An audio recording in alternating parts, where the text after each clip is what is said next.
Is everyone ready to start?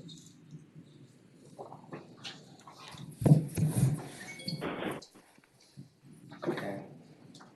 So, are we on? All right. Well, good morning, everyone. Welcome to the final meeting of this term. And thank you all for coming. Roy and Donald are not able to make the meeting, so they will not be here. I believe both Mark and Miles are on the phone. Mark and Miles, are you there? Yep. Hey, yes, I'm here. All right, great. So I would suggest, just based on prior meetings where people are on the phone, that you keep your phone on mute just so there's no feedback, unless and until you're going to actually speak. So yeah, if you could do that, that will probably make the meeting run better. The microphones. Yeah, thank you.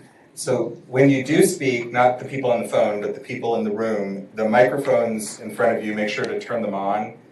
Push the button and have it go to green, and then turn them off when you're done speaking, because they're very sensitive. So if you have them on and you're whispering to somebody next to you about whatever you're talking about, it will be picked up, and we probably want to avoid that.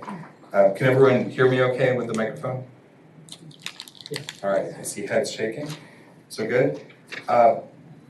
We'll take a lunch break probably around 12:30. We'll see how we're doing as far as the open and closed session. And the meeting is set to go until 4, and we'll see if it goes the whole time or if we finish early. We have not yet scheduled the next meeting, which would be the first meeting of the next session for those people who are going to still be on the board. Some people will be rotating off, and the next meeting won't matter to them. But we're looking at scheduling it sometime in February of 2019, and we'll be in touch at a later date after this meeting with the proposed date and time and location, either San Francisco or LA. So, Adrian, why don't you call roll, and then we'll proceed. All right, Glenn Plattner. I am here. Michael Berg. Present. Jeffrey Hayden. Here. Janet Coulter. Here. Louis Esmond. Here. Miles Friedman. Here. Robert Hersonson. Here. Jeremy Klein. Here. Mark A. Lester. Here. Cynthia Levin. Here. John Munsell. Robert Vermees. Here. Okay. Are we still expecting John? Okay, we'll figure that out.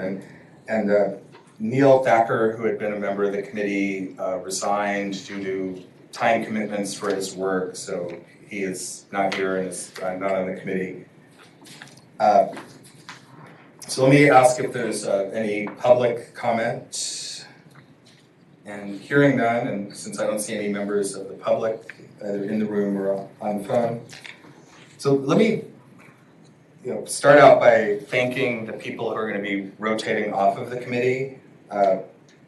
Starting with Jeff, who has been on the committee for as long as I've been, for many, many years, and served as the chair, and then now the immediate past chair. So thank you for everything. I guess this will be your final meeting, unless something changes between now and later. But thank you. Thank you. Yeah, Jerry, thank you for your service on the committee, and all those airplane rides to and from Burbank that we've taken, and BART trips. John is not here, so I'll thank him later. Bob, thank you for everything. And oops. So when we get into the actual agenda, we're going to talk a lot of specifics about things happening with the committee, but as a lot of people have probably either noticed or heard, that there are changes that are going to be happening with the committee. It's part of this Appendix I of the directive from the Board of Trustees of streamlining the committee and making it more efficient and better for the service of the public interest.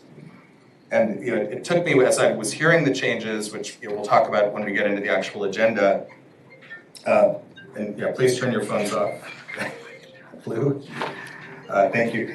It took me a while to sort of wrap my head around changes that have already happened, that have been voted on, that we're being told to implement, and areas where the Board of Trustees wants our input and feedback and recommendations.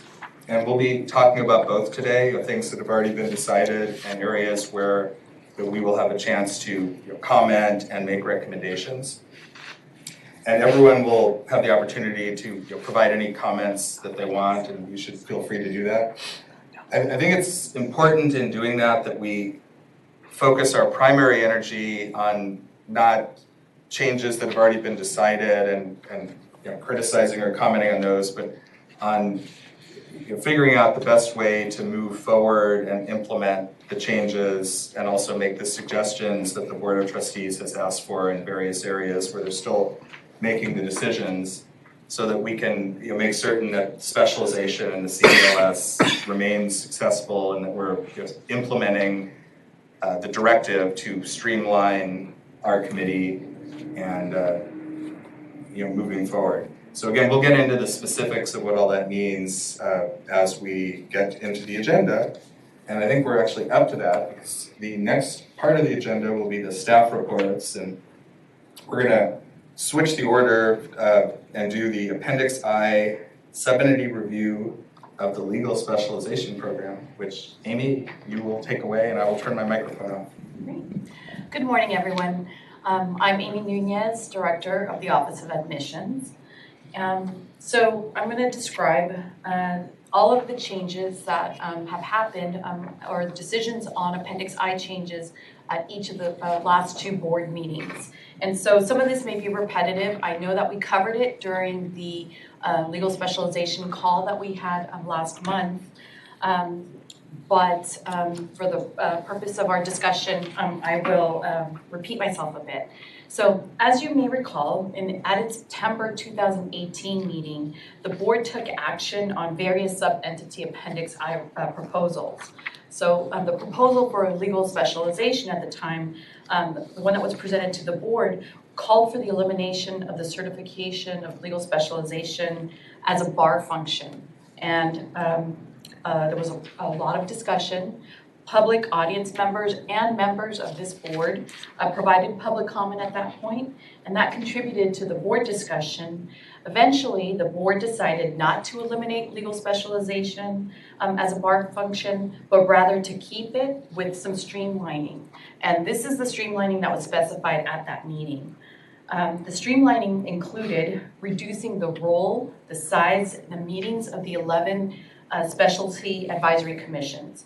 And that would happen by continuing the use of short-term examination development team and the development of an inventory of exam questions for future use. So the idea is to start item banking for exams. The other is by hiring consultants to grade examinations and using remote grading technology. Also, updating the practice standards of using short-term working groups as subject matter experts in the event that that came up as a necessary action. And also the automation of the test administration through the new admissions information management system. So through these initiatives, that would facilitate the reduction of the advisory commissions. So at the same meeting, the board also adopted global recommendations for all sub-entities. And those global recommendations were broad. They included a formal orientation, they included term limits, a conflicts of interest policy, the need for formal qualifications.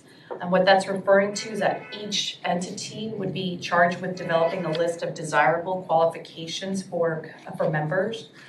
Also, standardizing sub-entity sizes so that they would be comprised of 7 members. It also called for a sunset review of every 5 years for each of the sub-entities, and the elimination of the nominations committees. That is, a nominations committee would be replaced by the enforcement of term limits or the application of state bar rules. So that's what happened at the September meeting. The board met once more last month, or the beginning of this month on November 16th, and formalized these recommendations with more specific details. So for CBLS, the implementation that the board approved at that meeting, the modifications are as follows. They included the reduction of CBLS. So currently there are 15 members. The board voted in November to reduce CBLS to 7 members. And that reduction, based on these plans, would be achieved through attrition. And later on, we're going to talk about the nominations process and how that is impacted by this sub-entity recommendation. The implementation plan overall, according to in this vote, is expected to be completed for the CBLS by November of 2019. And this also includes the transition of the work carried out by the 11 advisory commissions to CBLS and staff by May of 2019. This plan requires rule modifications, and specifically it requires the modification of State Bar Rule 9.3, which addresses the terms for the board and advisory commission members, and also the modification of Rule 3.90B, which details the number of board members and describes the composition of the group. For example, that of the 12 members, it specifies that up to 2 need to be certified and 3 that are non-attorneys. And so that is something that will be discussed later on today again about how that composition, what kind of composition fits this group, given that you're going from 15 to 7 members. So if you'd like a copy of this agenda item, which is agenda item 704, that has all of the specific details, we can provide those. And they're also available on our website at the Board of Trustees, under the Board of Trustees past meetings.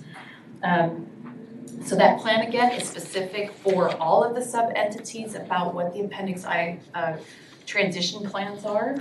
And what we plan to do as State Bar staff is work with this group here to implement the recommendations and also to keep everyone abreast of the status of these recommendations. So we plan to keep Appendix I activities as a standing agenda item, whether it's calls or in-person meetings throughout the implementation and through the completion of implementation.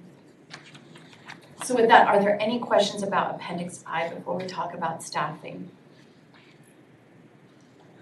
Yes.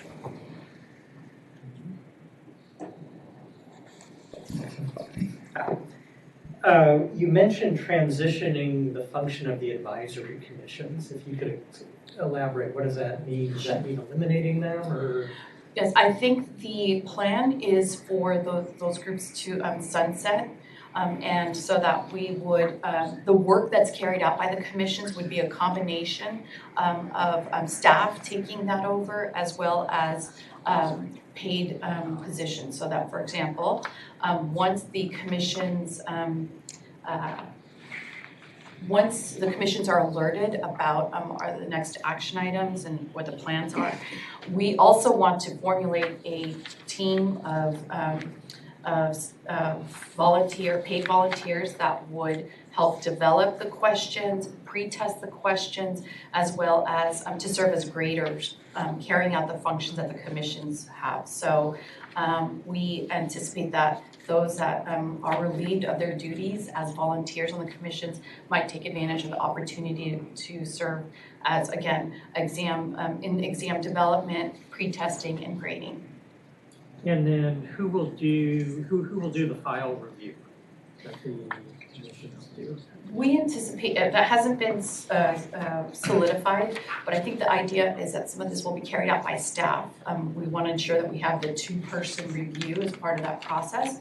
And then we would also bring it to this committee here as when we, in the event that we need the committee to weigh in on any anomalies that come up in our the application review process. Anything else, Jeremy?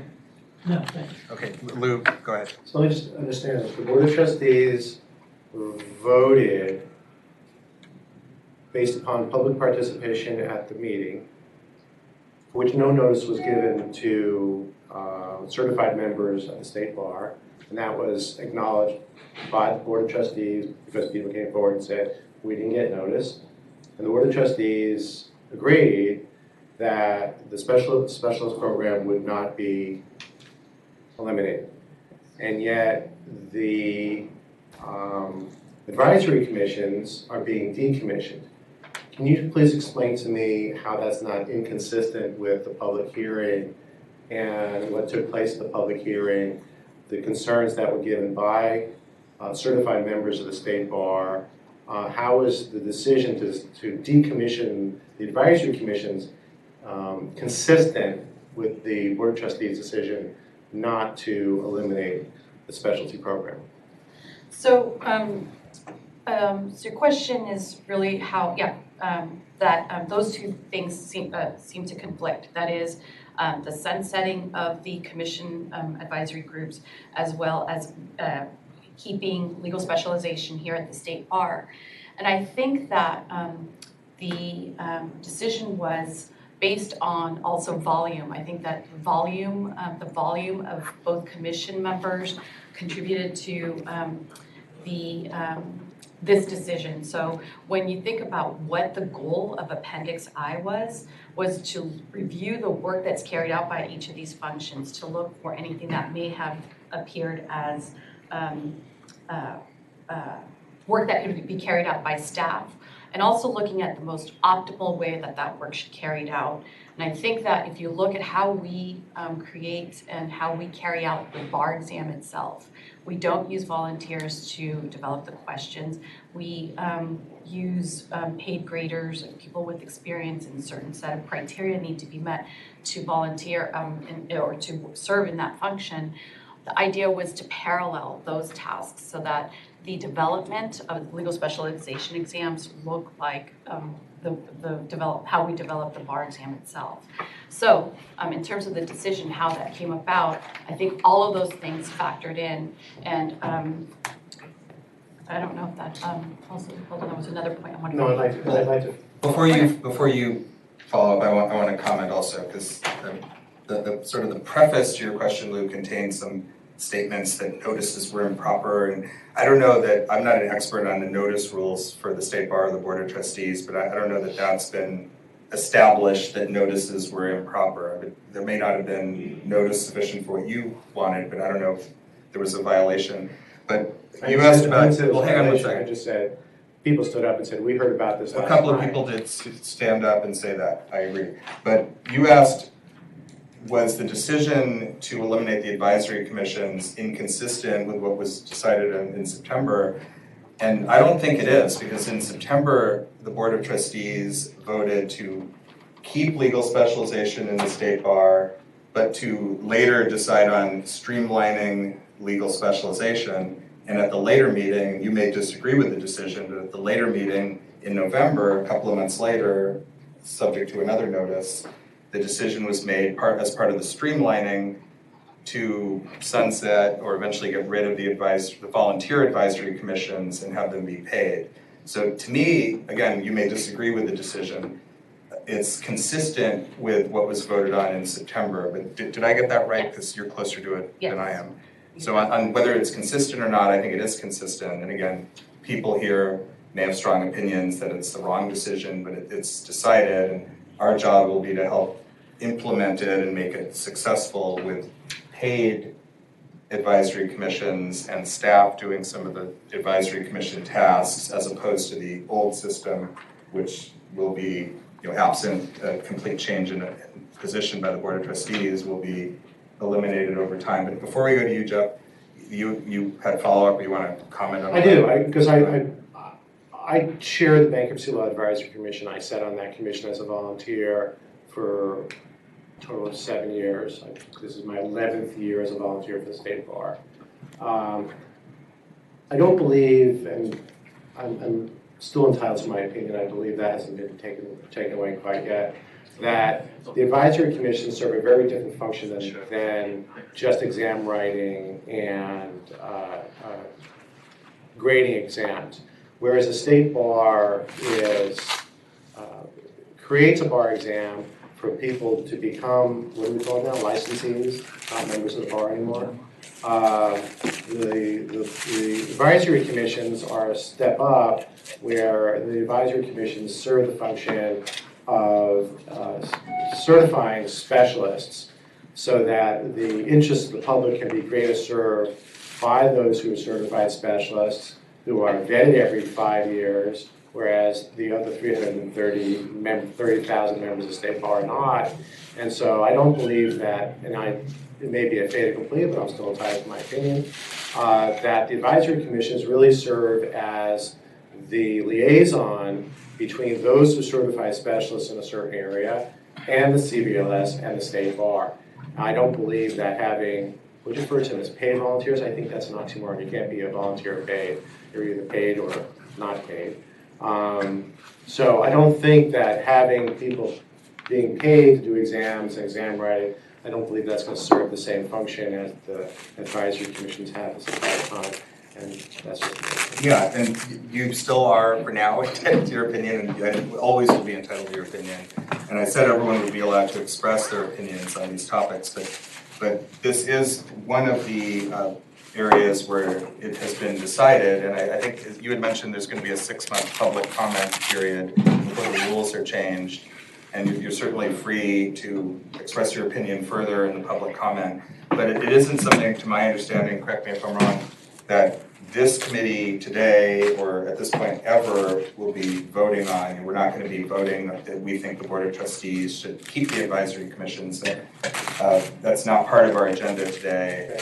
But we are talking and expressing opinions on what happened, and we appreciate your opinion. I want to go to Jeff unless you wanted to comment further. no, thank you very much. Go ahead, Jeff. Please take this as an Microphone.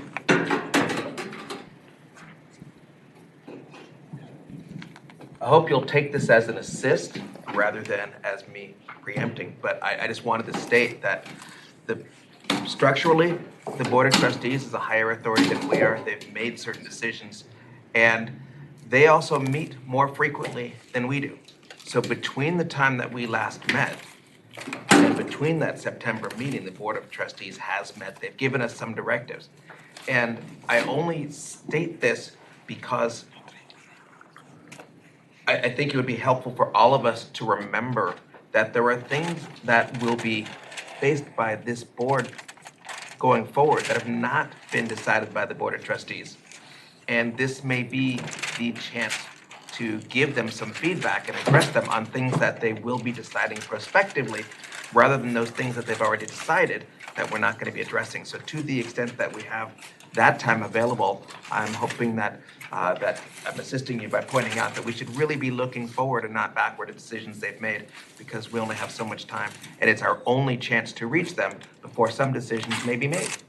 Even if it's not something they've asked us for, this is our chance to give them our thoughts before they get there. Yeah, no, I think that's fair, and we're in no rush today. We'll probably end the meeting early, so we have plenty of time for people to express comments. But I do think the ultimate focus should not be on criticizing decisions already made, but on implementing and providing advice on decisions that haven't been made, but we're being asked to comment. So were there other questions or comments on Amy's report? And hello, John, welcome. Oh, and by the way, John, since you were here, I wanted to thank you that you're terming out, and I thank the other people for their years of service, and thank you for your years of service and your invaluable knowledge of the history of this committee and all the rules. So you've definitely added value, and thank you. So anyway, other questions or comments? All right, so were you done completely, maybe with the Appendix I part, or are you still on that, or are we going to staff reports? Yes, I'm for the staff report. The staff updates? Yes, staff updates. Okay, so All right. staffing updates. Amy? Yeah. So given the Appendix I recommendations and some of the efficiencies that that will be integrated with our new information management system, we have made some changes in the Office of Admissions. Legal specialization staff have been realigned within the Office of Admissions. So they will be allocated, staff will be allocated to corresponding admissions areas, such as the various functions that I described earlier, which were exam development, exam grading, exam administration, and testing accommodations. And if you think about the system that we are developing, the information management system, it's developed around functionality so that aligning or organizing staff around the functionality seems both appropriate and necessary. So for example, today, when an applicant requests, for example, a testing accommodation for a legal specialization exam, there's a parallel track that is not the same as the same process that somebody would initiate for taking the bar exam. And under the new system, the process will be identical. The same process and supporting documentation will be required and asked for in the same manner. So that is the type of streamlining that we plan to put in place. So it's really integrating the staff within the admission functions, and that will also provide a benefit to legal specialization staff. They are now being asked to carry out tasks that may be new to them, and legal specialization staff will be required to, for example, to develop a team of paid question drafters, pre-testers, as I mentioned, and graders. So aligning legal specialization staff with admission staff that has expertise in these arenas will prevent a duplication of efforts and also provide sound advice and models based on practice and experience. So essentially, legal specialization staff are being integrated within the admissions functions, and for that reason, you will be seeing more of Crystal, Adrian, and I. Okay. And we welcome seeing more of Crystal. We've already seen plenty of Adrian up to time, but we enjoy seeing you. Are there other specific changes to the staffing of CBLS that we should comment on? Okay. Yeah, there's, we're open to if there's questions or whatever. Questions, comments? All right. So under staff reports, we're up to C, which is recent developments. Okay. Are there more recent developments? There are. Okay, Yes. go ahead. So I've mentioned this project before, and I'm referring to the job analysis. I've talked about the study previously when I talked about the research projects that the State Bar undertook to look at specifically at two studies and how they relate to job analysis.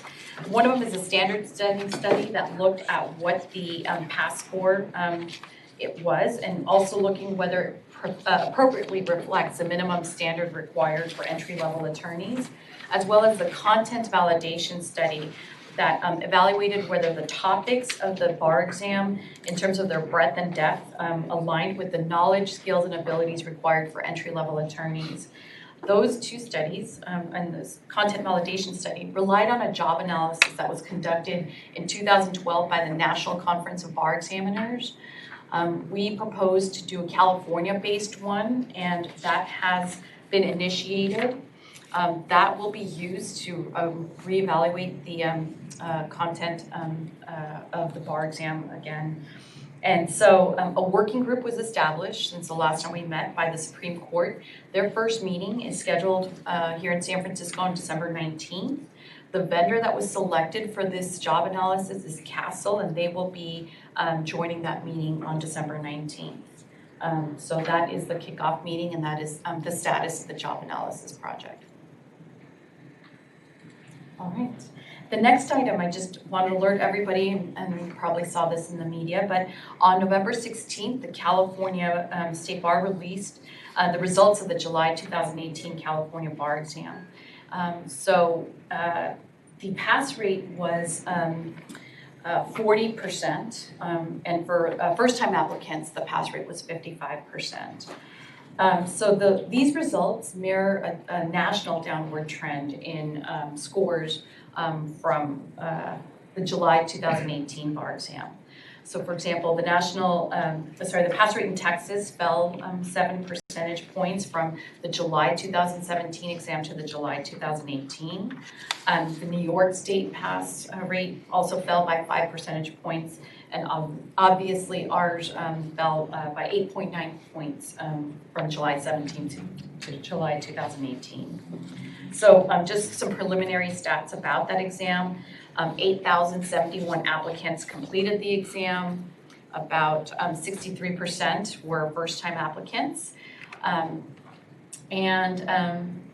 Almost 3,000 were repeat applicants. So I know a few years ago when the bar passage rates were dropping, although apparently much higher than this test, the bar looked into whether to change, I think they call it the cut scores. I think you were here when Gail would talk about that at various meetings, and the ultimate decision, as I understood it, was not to change it. Do you know, is the bar going to reconsider looking at that again, or is it sort of too early to tell based on these current results? Well, the job analysis is one of the studies that continues that work and that body of exploration. We've been directed by the Supreme Court to evaluate the exam every 7 years. And so the job analysis, as I mentioned, is one of those studies that's going to help us produce data that will address whether, that can help us reinvestigate whether the bar exam reflects the requirements, the required knowledge, skills, and abilities, as I mentioned, for entry-level attorneys. And that could potentially lead to other recommendations, but right now the strategy is to complete this California-based job analysis to help address some of that. So I believe it's going to be an ongoing question. Okay. Was 40% an all-time low, do you know? No, it was lower in 1951. 51, okay. Mm-hmm. All right. Any questions or comments? Jeremy? I know the exam shifted from 3 days to 2 days. Did they change the weight of the multiple choice, and how does that factor into the scoring and the pass rate? That's a great question. It did. So when we transitioned from a 3-day to a 2-day exam, the weights used to be 65-35. So 65% of the California portion of the exam was what the weight of the overall score. When we transitioned to a 2-day, it became 50%. So 50% of your overall score came from the MBE and 50% came from the California portion. And so that has changed. A report was conducted after the first 2 waves. So after the first bar exam was in February and after a July round, evaluating whether transitioning from a 3-day to a 2-day has impacted. So our psychometrician developed this. And so we did not find that there were that many differences. I think there was a differential between women and men on the MBE portion. But overall, there was anything substantial that would argue that we needed to either change the weights or go back to a 3-day exam. So oh, go ahead, Lou. Is that weight consistent with other states? A lot of other states are 2 days as well. Is that consistent with other states that are 50-50? I would have to, I know about a few states, and I would have to do more analysis and before I can conclude that it is close to the standard. So I can't answer that right now, but I could look into that for you. And the non-NPRE day, what does that now consist of? Is that still half-day performance exam and half-day essay? Is that still the same? So it's 4 essay questions. And I'm sorry, 5 essay questions and a PT in the afternoon. So the day 1 is 3 exam questions in the morning, 2 in the afternoon with the performance test. So 6 essays on day 1, and then the MBE has the morning and afternoon sessions. So that was interesting. So the bar does statistics between how men do on the test versus women. Have they always done that? Or Yes. do you know what the results are? Like, do women pass more or men pass more? Is it similar? I'm just curious, I guess. If you don't, that's fine. But Yeah, I didn't know they did that. Yes, so if you look, there's a characteristics analysis that happens after every round. So we explore outcomes by race, ethnicity, or that's been reported to us, and then as well as gender and by school types as well, ABA versus California accredited or registered schools. And is that, I've seen the statistics by accredited and non, but are those other statistics publicly made available? Oh, yes, they're on our website. Okay. And we have them for previous waves. There was a small period where some of that data was not available, and it was related to litigation related to being able to identify some of our applicants. And so, but for the most part, that data is on our website. Okay, no, that's good. I never knew. By exam. I was just happy when I heard I passed. So after that, I didn't, like I would see in the paper, they would show what the law schools did, and accredited, non-accredited, but I don't remember seeing statistics in newspapers, at least on other things. I'll have to look for it. Luke, go ahead. Being as we're on data statistics, are the statistics kept as to the bar examinees, let's say LSAT scores, and do the LSAT scores have, I know the law schools make a big deal about that, but is there a correlation, or is there data collected and analytics done that you could see how an examinee did on their LSATs and what their bar pass rate are those statistics gathered? That's a really good question. So in 2017, the Chief Justice directed the State Bar to explore the various causes that might be contributing to the decrease in pass rates, or the decreasing pass rate in California. And so that's when the two studies that I already mentioned took place. But there was also a third study that occurred, and that was looking at the demographics of students, of applicants that took the exam. And but one of the things that was missing in that analysis is exactly what you're describing, which is the the performance prior to coming into law school. So what are the as potential factors that might be contributing to the decline in passage rate? Because that's not reported to the bar, as I understand it. The bar doesn't know what my LSAT was or what my grades were in school. So for now, at least, the bar is not doing the analysis you're talking about. I don't know if the schools But they are. have taken it on. So I was going to mention that we, as a project, after that 2018 study that looked at demographics that did not include performance prior to law school, we started a project into this past year we solicited volunteer law schools that would provide that data for us. And it's looking at like LSAT scores. It's looking at the courses that were taken, how many had experiential training within the school. Also looking at LSAT. I can't remember all of the factors. That report is going to be released probably in the next month. A total of 11 ABA schools participated. We didn't have any unaccredited or registered schools that contributed. However, it does detail factors and the potential for explanation about like pre-law school credentials, how they impact bar passage rate. So it is a study that we've undertaken. It has not been released, but it will be. Yeah, I know when I was in law school, our school did a correlation between grades and passage, and there was a very high correlation. The people with the top grades had it 99%, the people with the lowest grades. So I'm sure if they do that study, probably the lower LSATs will have a lower pass rate. And it probably will correlate, although we'll see. Yeah, more to come on that. I thought, Bob, at one point you had your hand up. Did you? I thought maybe you didn't, like a while ago. Did you have a comment or no? Okay. No, I thought like a while ago you did, but anyway. Anyone, any other questions or comments? Or all right. Okay, great. So is that the end of your staff report? Yes, it is. No more recent developments? No more. Okay, so moving on to the consent agenda, page 4 of the packet.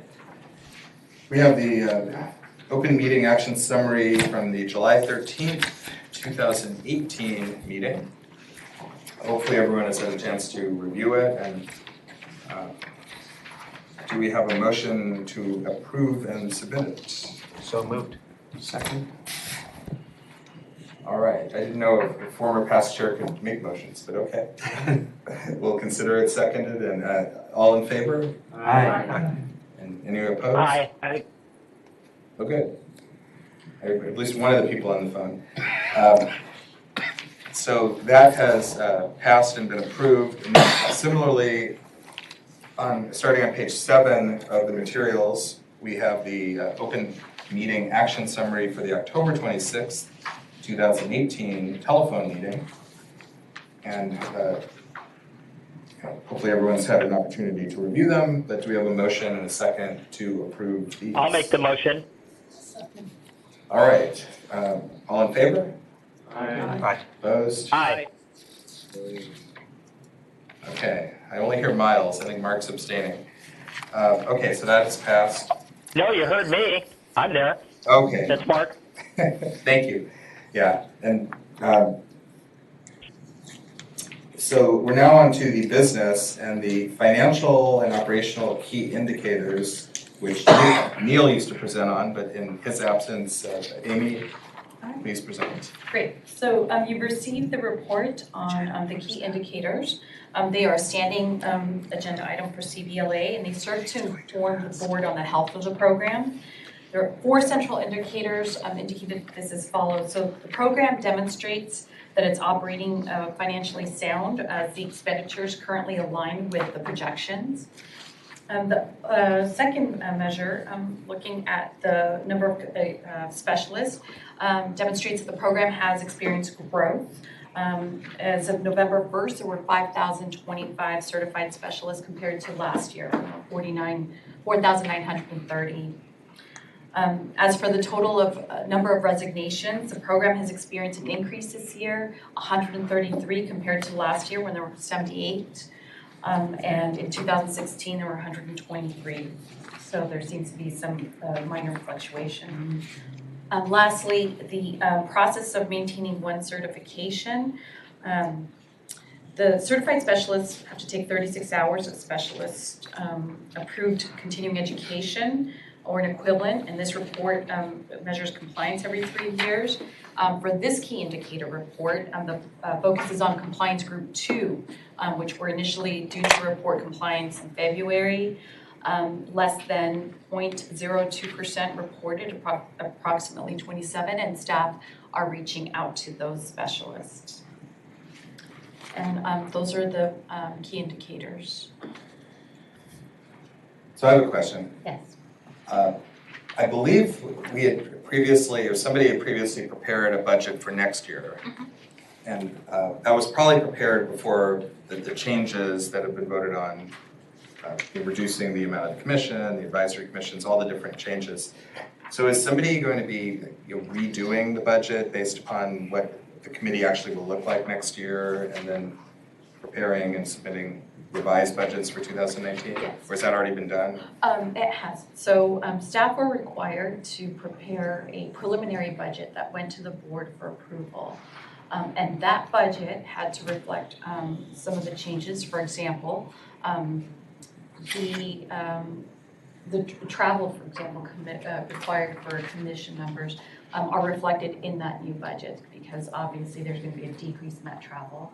But then also we had to reflect the additional cost for using paid volunteers to participate as whether it's exam development, grading, or pre-testing. So those decisions were incorporated in the preliminary budget that has, yeah.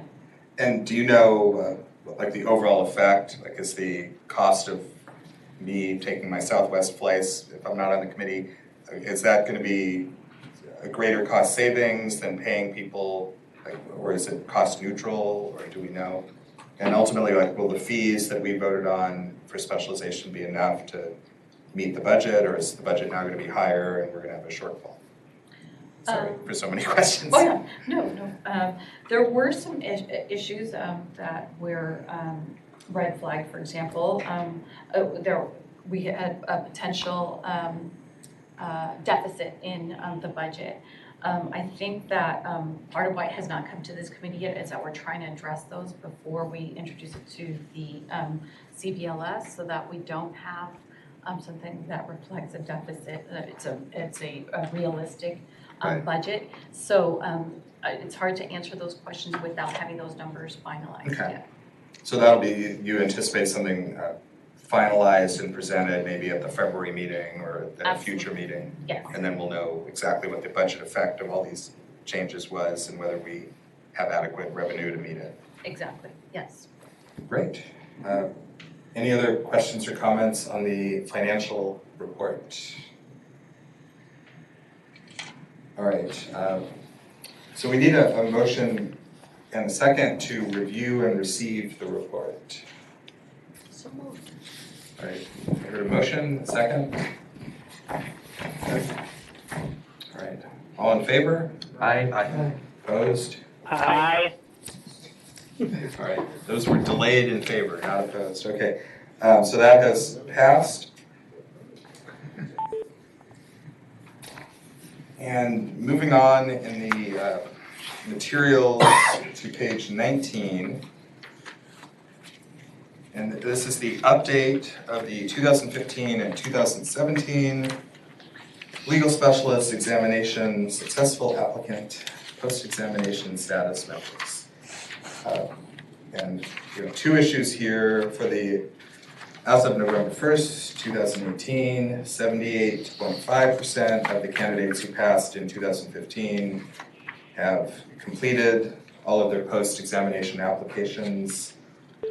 The remaining candidates have until January 31st, 2019 to do so.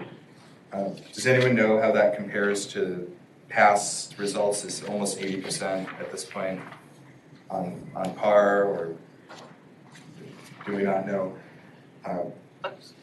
Adrian or Crystal, the average passing rates. I'm sorry, what was your question? Oh, I mean, my question, if we know, it's not important if we don't, but about 80% of the people have completed their post-examination applications, and they only have now until January 31st, 2019 to do it. So I didn't know, is that on par with where we would normally be with only 2 months left to complete it, or are we higher or lower? Yeah, I can answer that. I think we're kind of on track. We typically get an influx very close to the deadline, some requesting extension. The largest factor that they request the time is to get their 5-year practice requirement. Okay. Then the second part of this report is for the people who passed the 2017 exam, we're at 38.4%. They have until January 31st, 2021, so 2 years and 2 months, so that seems like a good percentage. Is that also similar to what we'd expect? All right, Crystal's nodding. So any questions or comments on these numbers or this report? If not, we need a motion and a second to receive it and file it. Second. And all in favor? Aye. Aye.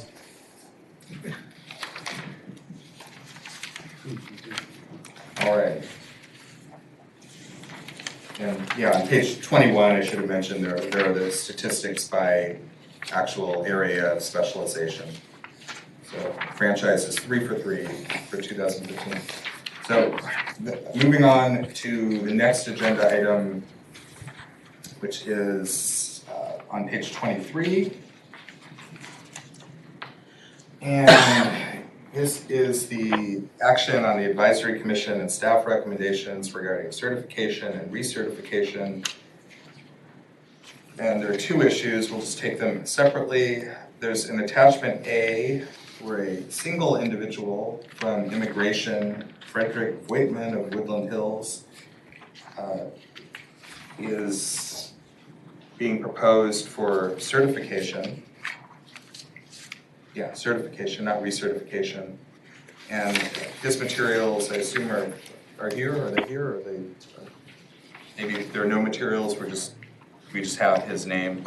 Okay, so do we have a motion and a second to approve him for certification? So Second. All right, any comment or discussion? All in favor? Aye. Opposed? Aye. All right. So that's the first part of this report. Then there is an attachment B, which lists 6 individuals who, despite repeated requests, have not completed their recertification application. And the proposal is to revoke their certification if they fail to respond to a final communication, which will be sent out, and if they fail to respond within 30 days of receiving this final communication. And I don't know if any of these people, we've frequently had these lists and then we sometimes extend it. Have any of these people been previously extended, or is this, so Adrian's shaking his head no, so this is kind of the first go round, but they've had requests in a long time to get it in and they haven't. So any discussion on this agenda item? Glenn, Yes. this is Mark. Hi, Mark, go ahead. The only thing I would note is that it's estate planning trust and probate, not propate. Propate, okay. So there is a typo in attachment B. So thank you. That will be corrected. Any other comments or questions or discussion?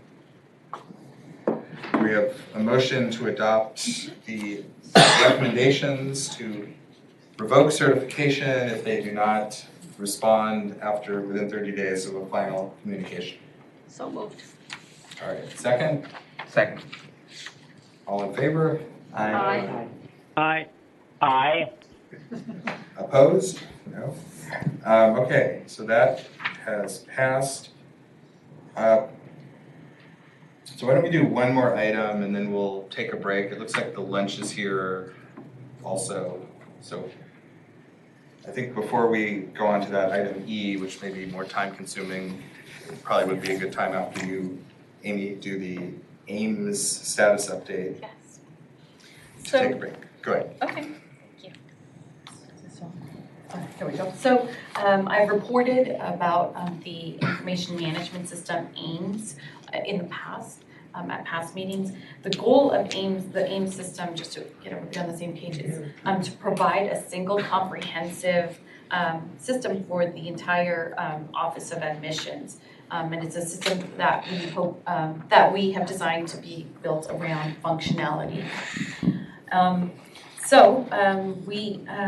This need for a system has been known at the State Bar since 2006. So finally in 2017, we entered a contract with a Salesforce vendor, Slalom, through a competitive request, a bidding process. And we embarked on that development in January of last year. So the initial and current budget for the project has been $2.5 million. At the November 15th board meeting, we requested an additional $570,000 that they be transferred to this project for a total cost of $3 million. And the reason this request came about is that in August, we determined that there were 2 requirements that were not within the scope of the project. One of them is the need to create a Department of Justice audit log. It's a requirement for us to be able to determine who and when criminal files were accessed that are shared with us as part of the moral character determinations. The other part is there was more development required for the integration between the existing system so we get information from disciplined attorneys in the admissions process. That integration between the old system and new system was more extensive than we anticipated when we first embarked on this project. So the money, how it's going to be allocated for the funding will also be used not strictly on our vendor. We also had to pay to extend the time that we are using our registration process for our exams. So ZAP is that vendor, and we extended that contract to conform to the implementation of AIMS. And we also had other operational costs that require this extra funding. Where it will come from, $236,000 were transferred from funds that were allocated but not transferred into this project fund code. $234,000 are going to be transferred from the admissions professional service fund. So we had initially, at the beginning of 2018, had intended to use some funding and allocated this funding for the vendor of the job analysis. However, we got a grant from AccessLex. They are funding our job analysis here in California, and we did not need this funding, and so that has been reallocated. It's a one-time event that we did not anticipate for. $50,000 will be allocated from legal specialization professional services. The integration that's required is for legal specialization. This is the integration that I referred to, the current system. So we need to know from attorney regulations, we need information about disciplined attorneys. We need to be looping in and transferring data almost on a daily basis between those two. We did not anticipate that initially. And lastly, $50,000 are coming from the IT professional services account.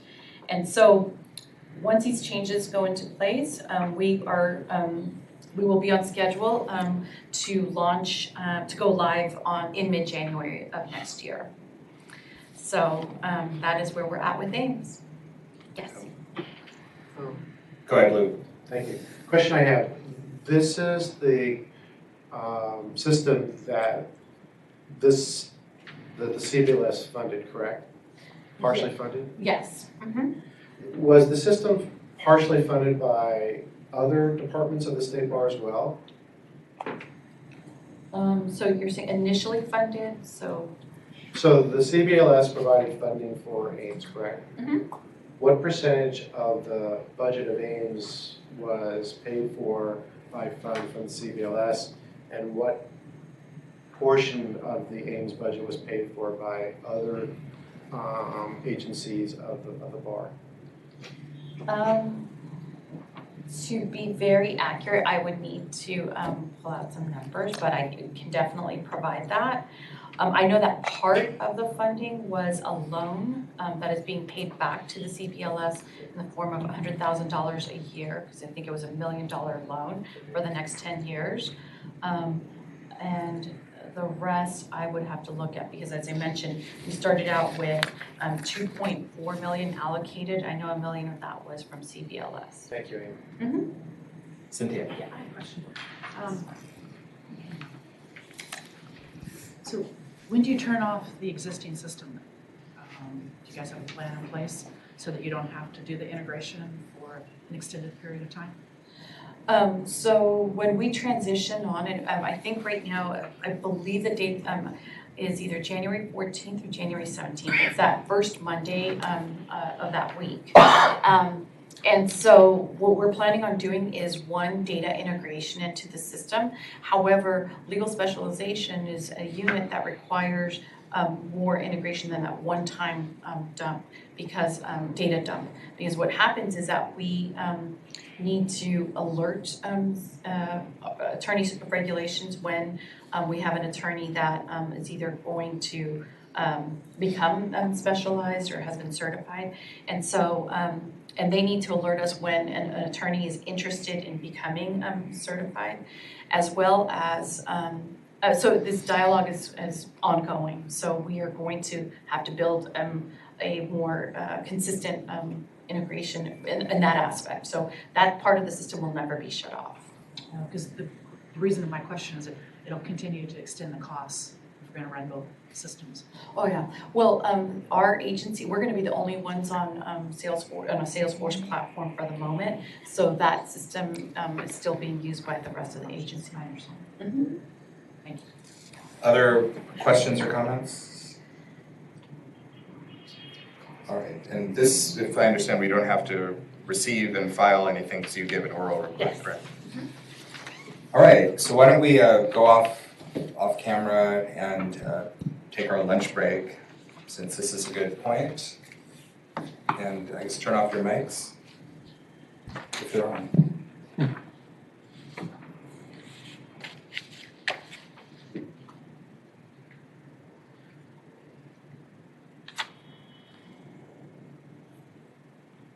All right, so are we off? Glenn, what time are you going to return? In about an hour, so I don't know, Adrian, do you want to call them exactly when or what? I'll leave it open. I'm just gonna mute it. Is that okay with you guys? Well, it's fine with me, but I don't know if they're gonna just hang on, but, so So they can just, you can just dial in sometime around 1. Does that work? That's what I'll do, okay. I'll send you guys an email. Have a great That's lunch. always fine. Well, we probably should do it for the camera. Okay, thanks, guys. All right, have a great lunch, bye-bye. Thank you. I'll just hang up that. Do what? I just thought, since we're being broadcast, that people might want to know what time they can come back on, but you Oh, said okay. 1 o'clock. I did. Yeah, so did Natalie still want to join the lunch? think Yes, she I was- just texted her. You did? That's Okay, what I was great. doing. She's coming downtown. And- That's- Is there another room where we're gonna eat, or should we?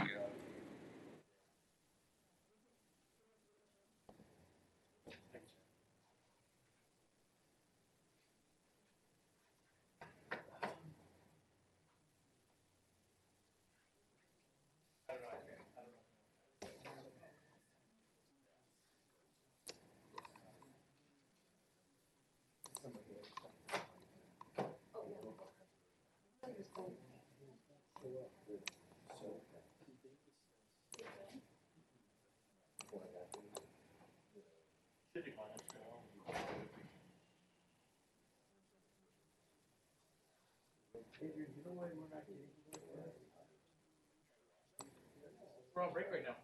No, but you're here. Oh, it works? I had it open on mine. Yeah, you missed my whole. So my question is this, and I didn't want to ask it on the record because I thought you guys may have already covered all this. And I came in late, so I didn't want to. So does it explain how the paid people are going to do the job of the commissions? Are they working, are they going to work as They haven't decided. or is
Line's open.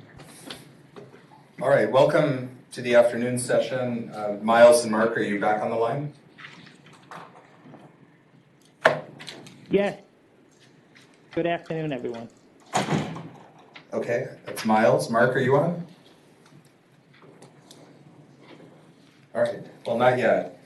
So, yeah, so Miles, feel free to chime in. In this next section, we're going to be opening it up for a lot of comment and suggestions. And, you know, at one point I'll call you and see if you have any. I know it's harder to comment when you're not in the room, but we definitely want your input to the extent you have suggestions on this next section. So be ready for me to call on you. I hope everyone enjoyed their lunch. And we are going to page 27, which is subsection E on the agenda. And I'm going to try breaking this into 3 different subparts. And it won't be exactly the way it's written in the recommendations, but let me give it a shot. And then, Amy, if there's something you need to add, if I don't have it quite right, let me know. But the first subsection has to do with recommendations to the Board of Trustees as to the officers for next year. We had previously voted Michael as the chair and Miles as the incoming vice chair for reasons in connection with all this Appendix I, things that have been going on. We have to re-vote and re-decide who the chair and vice chair next year and make that recommendation to the Board of Trustees, which will vote on it and either approve it or not approve it. So I know we've discussed this before, but that's the first thing that we're going to have to do. The second thing will be talking about the composition of the committee going forward as we eventually drop down to 7 members. And the issues that I see in that are the recommendation, or at least what's written on page 27 through the end of this section, would be that going forward there would not be a former past chair member, and it would just be 7 members, but when the chair completed his or her term, they would just be off and done and go on to whatever they're going to do for the rest of their lives. So the discussion will be, does this committee think it's valuable to have a former past chair? If we had a former past chair, it won't necessarily affect next year because I think we still have 9 or 10 members, but when we get down to 7, it would be 6 members plus a former past chair. If we decide not to continue with the former past chair position, then it would be 7 members and no former past chair, but it won't be 7 plus the past chair. So hopefully that made sense. The other part of the discussion would be when we go to 7, how do we want the breakdown of attorney versus public members, specialists versus non-specialists? So we don't necessarily get to decide this, but this is an area where we can make recommendations to the Board of Trustees that here's how we propose the committee look when it eventually gets to 7, which I think would be next year because we'll have people rotating off in the 2018-2019 term, and enough people will be rotating off that will be under 7 and we'll have to add members. So hopefully that makes sense, but when we get into it, we'll get comment and questions. And then the third area of discussion would be given what the Board of Trustees has decided on the membership of the CBLS, on going to paid advisory commission rather than volunteer, do we have suggestions to make on how to best implement that? I was having discussions with people about the issue of who would do the complex file review of certification or recertification of members in a particular area if we don't have the advisory commission. So we can, as I understand it, make suggestions to the Board of Trustees as to how that structure will look or any other ideas people have. not so much to criticize what the Board of Trustees has decided, but to implement it in a way that the CBLS will still be successful in running and meeting its goals. So, moving to the first issue, staff has recommended that Michael be voted in as the incoming chair and that Miles be the vice chair. My understanding, Michael and Miles, is that you still want those positions, right? Correct. And Miles?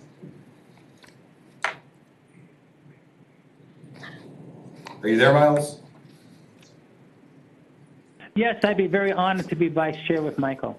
Okay, and my understanding is that nobody else has put their name up for those positions, but I just want to make sure that's correct. Rob, you want to be chair? No. Okay.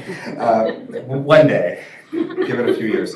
Okay, so is there, and normally in the past when these were in closed session, we would have people leave the room, but since this is a public meeting that's being transmitted to the world and on video, I don't think people can abstain from voting on themselves, but I don't think people need to actually leave the room unless they feel uncomfortable. But is there any discussion on Michael being the chair or Miles being voted in as the vice chair? Jeff? I would simply move that we, Yeah, sorry. try that again. I would simply move that we reaffirm the existing slate, both Michael and Miles, and send that recommendation to the Board of Trustees. I second. Okay. Any discussion on that? That's where we're ending up going. But is there further discussion on Michael or Miles and this issue? All right, so let's vote. It'll be understood, Michael, you won't vote for yourself. Your vote will count just to Miles, and any vote Miles makes will just count towards Michael. But all in favor of the recommendation of Michael and Miles being recommended as the chair and vice chair for next year? Aye. Aye. Any opposed? Okay, so that will be the recommendation. Then on to part 2 of the 3 things that I thought we needed to discuss. So if you go to attachment A, page 30, attachment A, this shows the proposed membership for next year. There is on this page, no past chair, which would be me for next year. So one of the discussion points that I mentioned was whether this committee thought that going forward next year and into the future, we should continue to have a past chair position. For next year, the past chair, if I am here, would not affect the membership because we have more than 7 members. When we get down to under 7, as I mentioned, we would then, if we decided to have a past chair, it would be 6 plus the past chair. So the past chair would take the place of one of the members at large if that was the decision. So is everyone clear on what I'm talking about? Okay. So if I have this right, there are only 2 people in this room who have been past chairs. So I want to see if either John or Jeff have comments on their role as a past chair and when they were a chair, whether they found it helpful to have a past chair or not helpful, if not necessary. So let me, to the extent, John, I'll go to you. Do you have comments on, and then I'll open it up to everyone after Jeff speaks, but do you have comments on the past chair position and whether you think it's worth having or not worth having or anything you want to say? Well, we had in the. And turn your mic on, sorry. Oh, sorry. Press it twice. In the many, many years that I've been involved, first with advisory commissions. Please. Louder? Speak loud. Yeah, you may not be, is the mic on? Yeah. It is on. Yeah, it may not be close enough to you, but he's going to help you. So. I will adjust my chair if I do that. Courtroom voice. In the many, many years that I have been involved with the Advisory Commission in Family Law and then the Board of Specialization, there has always been the position of past chair. In most other committees that I have been involved with, both with the State Bar and Sacramento County Local Bar, for example, there has always been the position of past chair. The purpose of that position is, it's too simple to just say continuity. It's more a historical perspective and knowledge that builds up. The period of time that people sit on these committees is really fairly short. And it's hard to just lose that information after 3 or 4 years and not have it be available to those who go on. We, on the Board of Specialization, used to have for many years a separate entity that was the former chairs, and any former chair could come to meetings and participate and offer their guidance, their input. We're now reducing the size of the board by at least 50%, and I think that it would be a mistake not to have that continuity, that historical perspective. If I don't know, it's hard to predict how this is all going to shake out and look after 5 or 10 more years. But I would say at least for the next 5 years, I think you were mentioning to me, Glenn, that there will be a review in 5 years of how things are going. And so at a minimum, I would think it would be good to have that past chair position for those 5 years, and then it could be subject to review to see is it beneficial. There's so much change being done right now, not to have that background information available going forward just doesn't seem like a good idea. Okay, thank you. So Jeff, why don't you give your perspective on the importance of a past chair, since you are currently one and had the supportive one when you were the chair, and then I'll open it up to other comment from people who've never been a past chair. Well, to me, it's the perspective of what governance we employed in the past is probably not as important as a couple of things. The first is, I think it might be good to hear from Michael how it looks right now today, knowing that he's going to step up and what it would feel like to have or not have a past chair backing him up. I can tell you from when I was in that position a year, I guess 2 years ago when I first started as chair, it's a tremendous wealth of institutional knowledge, and knowing what's happening, how we got to this point as a group, so that when I look at certain issues that are on the agenda for upcoming meetings, it's not necessarily just my own recollection as to where we were and how we got to this point and where we are in the scheme of things, not just how it looks today, but in a scheme of past, today, and now future, so we get some direction. But additionally, there's one piece missing from the analysis also that I believe that the Board of Trustees is considering in its look at governance, and I don't mean just this committee, but in general, all its committees, is also looking at the prospect of establishing term limits. And that further limits the amount of institutional knowledge available to an incoming chair significantly. With that in mind, it was invaluable when I came in to have a past chair who not only was there when I was there, but had a very different perspective, a lot of different experience, and was there the year before, so that I could look at his initiatives and factor them into my decisions. And rather than just taking a look from where we are, kind of seeing that stream of where things were going, how they started, and hearing from someone whose business interests were very different than mine as a practicing attorney. In my case, because I followed a public member, which really added a very different perspective as well. I strongly suggest that from the perspective of sitting as chair, it's very helpful to have a past chair. As the current past chair, my view is a little different insofar as you have to learn from the beginning not to sit in the chair, not to jump in at times, and really to be available as a resource, but not necessarily to assert that resource, because it's really someone else at the helm and you don't want to interfere with their ability to steer the ship. But you Are you can. suggesting there were times you wanted to jump in this past year? Okay, sorry, go ahead. For you, no. But remember, last year, I was chair of 3 entities at the same moment. And I didn't with you for a moment on this. I won't mention which of those other entities, but there was one where I actually said, okay, you're next to speak, then you then, oh, wait a minute, no.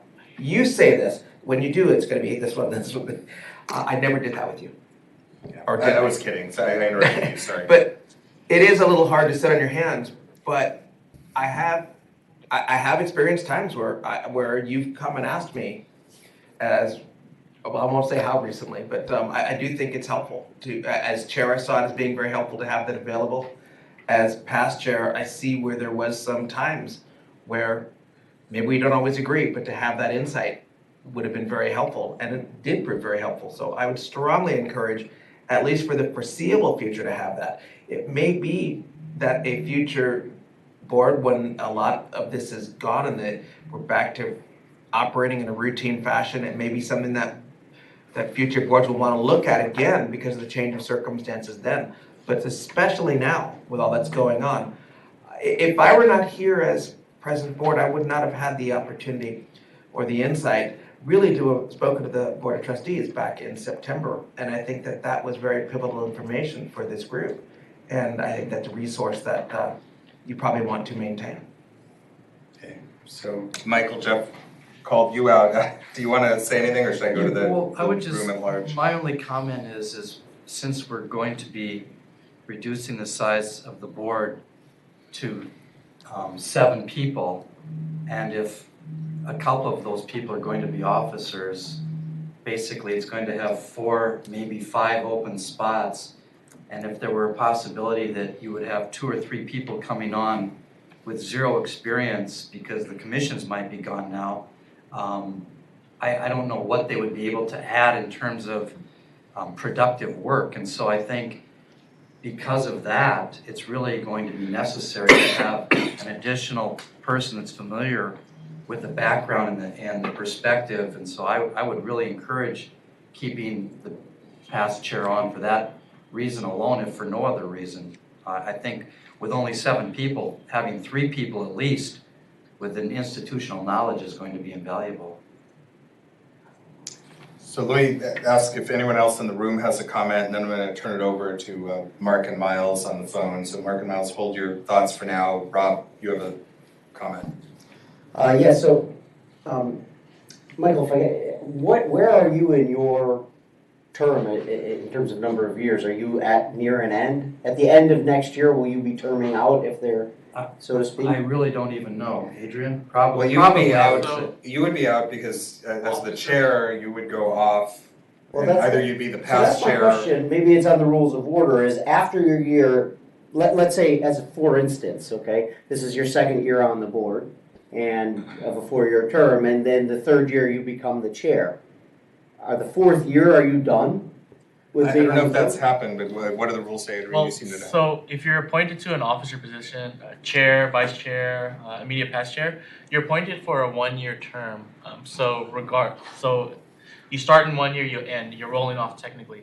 So then you're seeking reappointment for the subsequent Okay, position. so you resign as general, if you will, as a general board member. Correct. And you're appointed as an officer. And Okay. if you did, like you were saying, like 3 years, he would essentially be leaving his term early. That 4-year Got term, it. he's leaving that one early and then seeking a single-year appointment. So it's of critical importance then, because then regardless of where you are in a 4-year term, if you become an officer at the end of that term, you're technically done with the board. So I agree with everything that's been mentioned. I think that the institutional knowledge and history is extremely important. And being, I believe, the newest member, I think that having somebody here with that history longer is of critical importance for this board. So I'm in a strong agreement that we retain the immediate past chair. Any other thoughts or comments in the room before I go to Mark and or Miles? All right, hearing none, so Mark and/or Miles, do you want to comment on this?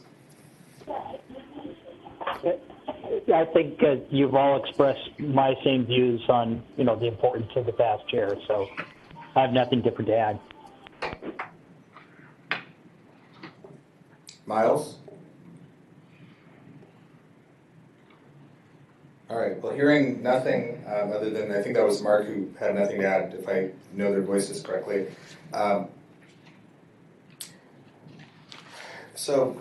I got something to say. Yeah, okay, go ahead, Miles. I thought you would. Great. Leadership alone is the most difficult thing to accomplish. Leadership with help makes it a lot easier. And help with just one person is okay, but help with two really knowledgeable people is exceptional. And certainly for next year, Glenn, the characteristics that you have brought and continue to bring to this board, if I can emulate even some of them, then I'll be a smashing success. And without you being there next year, it will certainly be more difficult for Michael and me to be the leaders of the Board of Legal Specialization, but we'll do it. Yet I'd rather make it easier for Michael and me and have you there. That's my comment. All right. I think you need to speak for yourself, Miles. Thank you.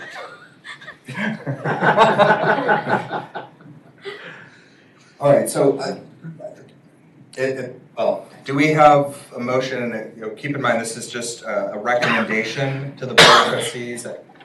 I'm not sure if or when they would vote on this, and I guess at some point, since I'm the one who would be off the committee if we don't have a past chair, sometime between now and the February meeting, somebody will have to tell me whether to show up or whether it hasn't been voted on and I'm not on the committee.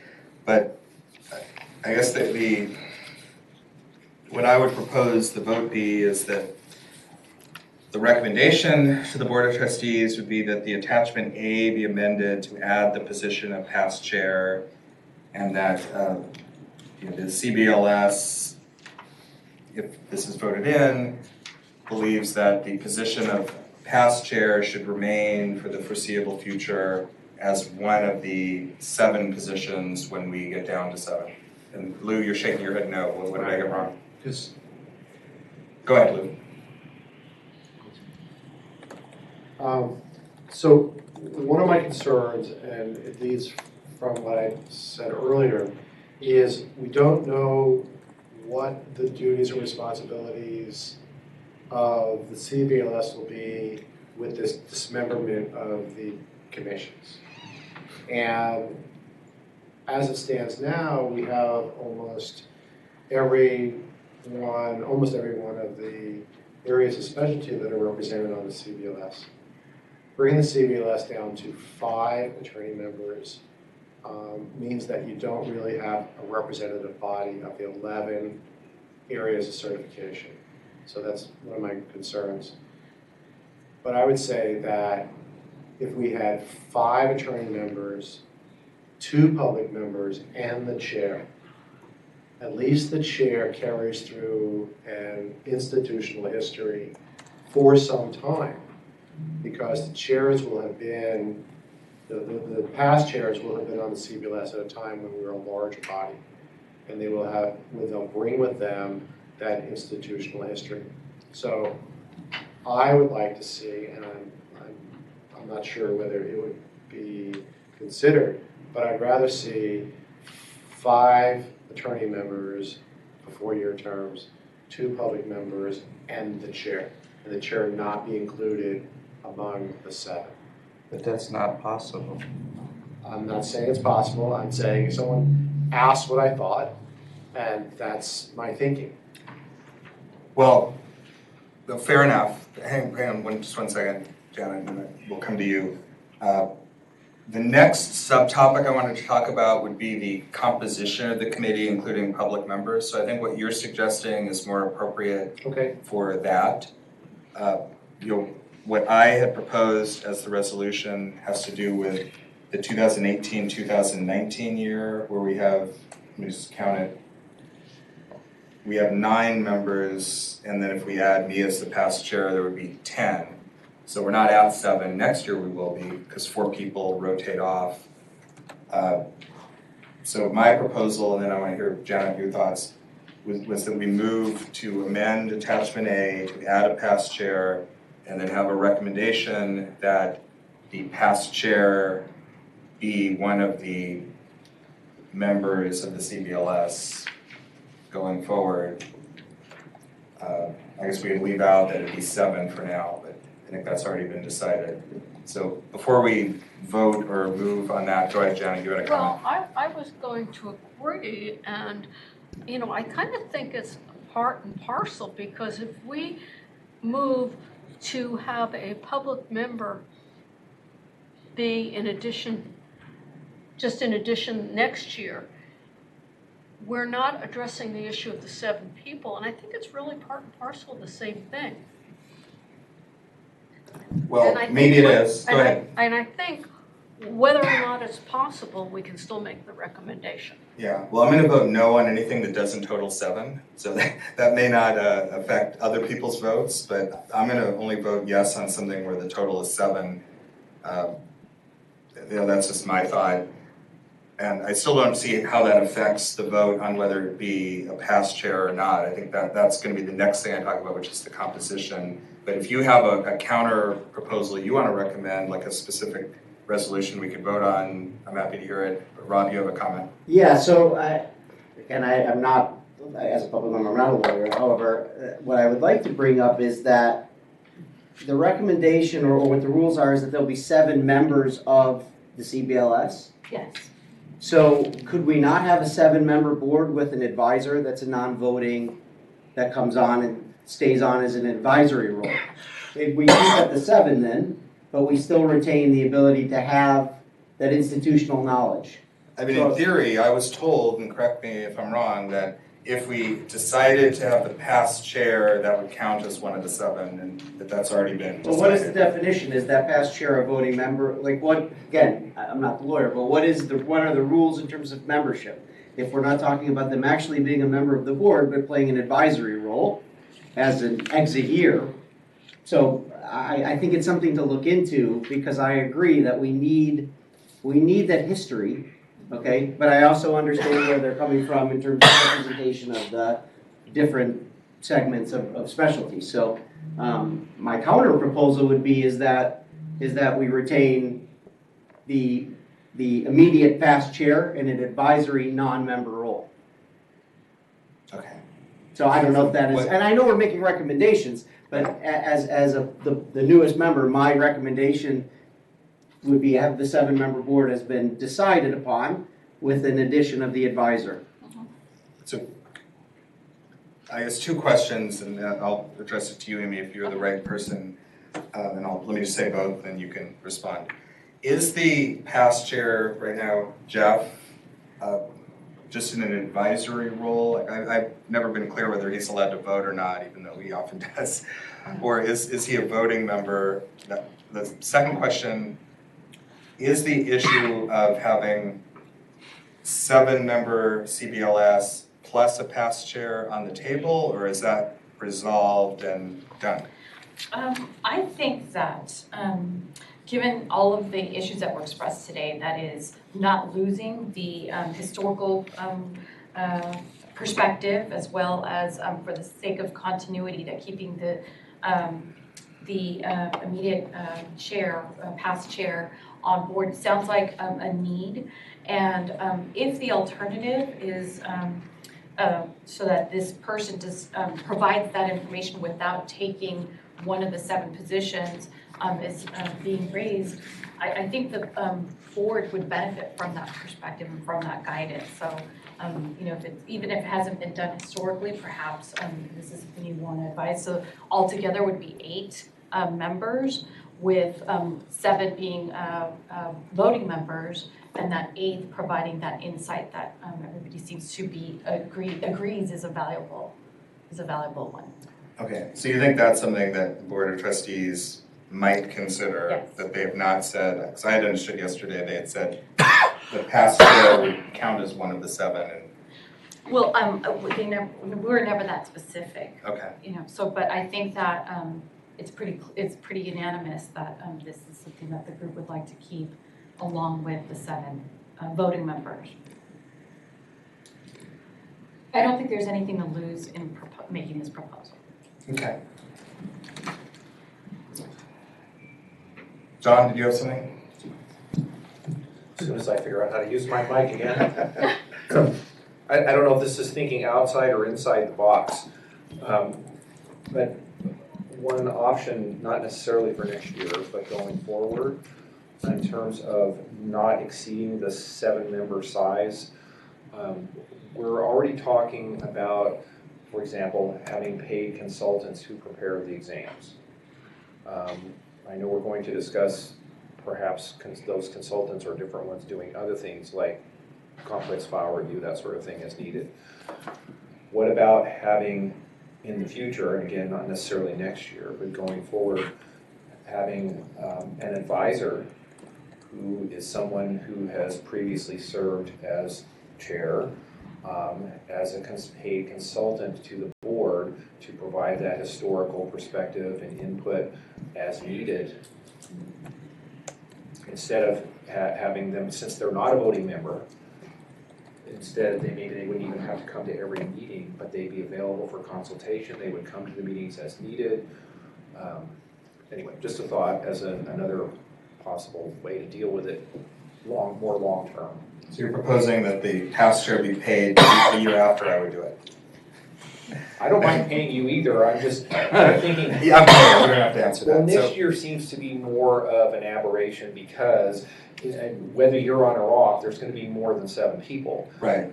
I was just trying to deal with this concern that the Board of Trustees seems to have about any of the entities exceeding 7 members, and the desire instead to have these consultants who are paid doing the tasks that are necessary that were previously done by volunteers. So how about this as what we seek, what we vote on? And maybe this addresses, Lou, what you wanted, and Janet, what you wanted. That we recommend to the Board of Trustees that attachment A be amended to add past chair for next year. That, secondly, the CBLS believes that the position of past chair is important and should be included in the future. And third, that the position of past chair should be a non-voting advisory position which won't count as one of the 7 members. Does that address what everyone Yes. just wanted? Jeremy?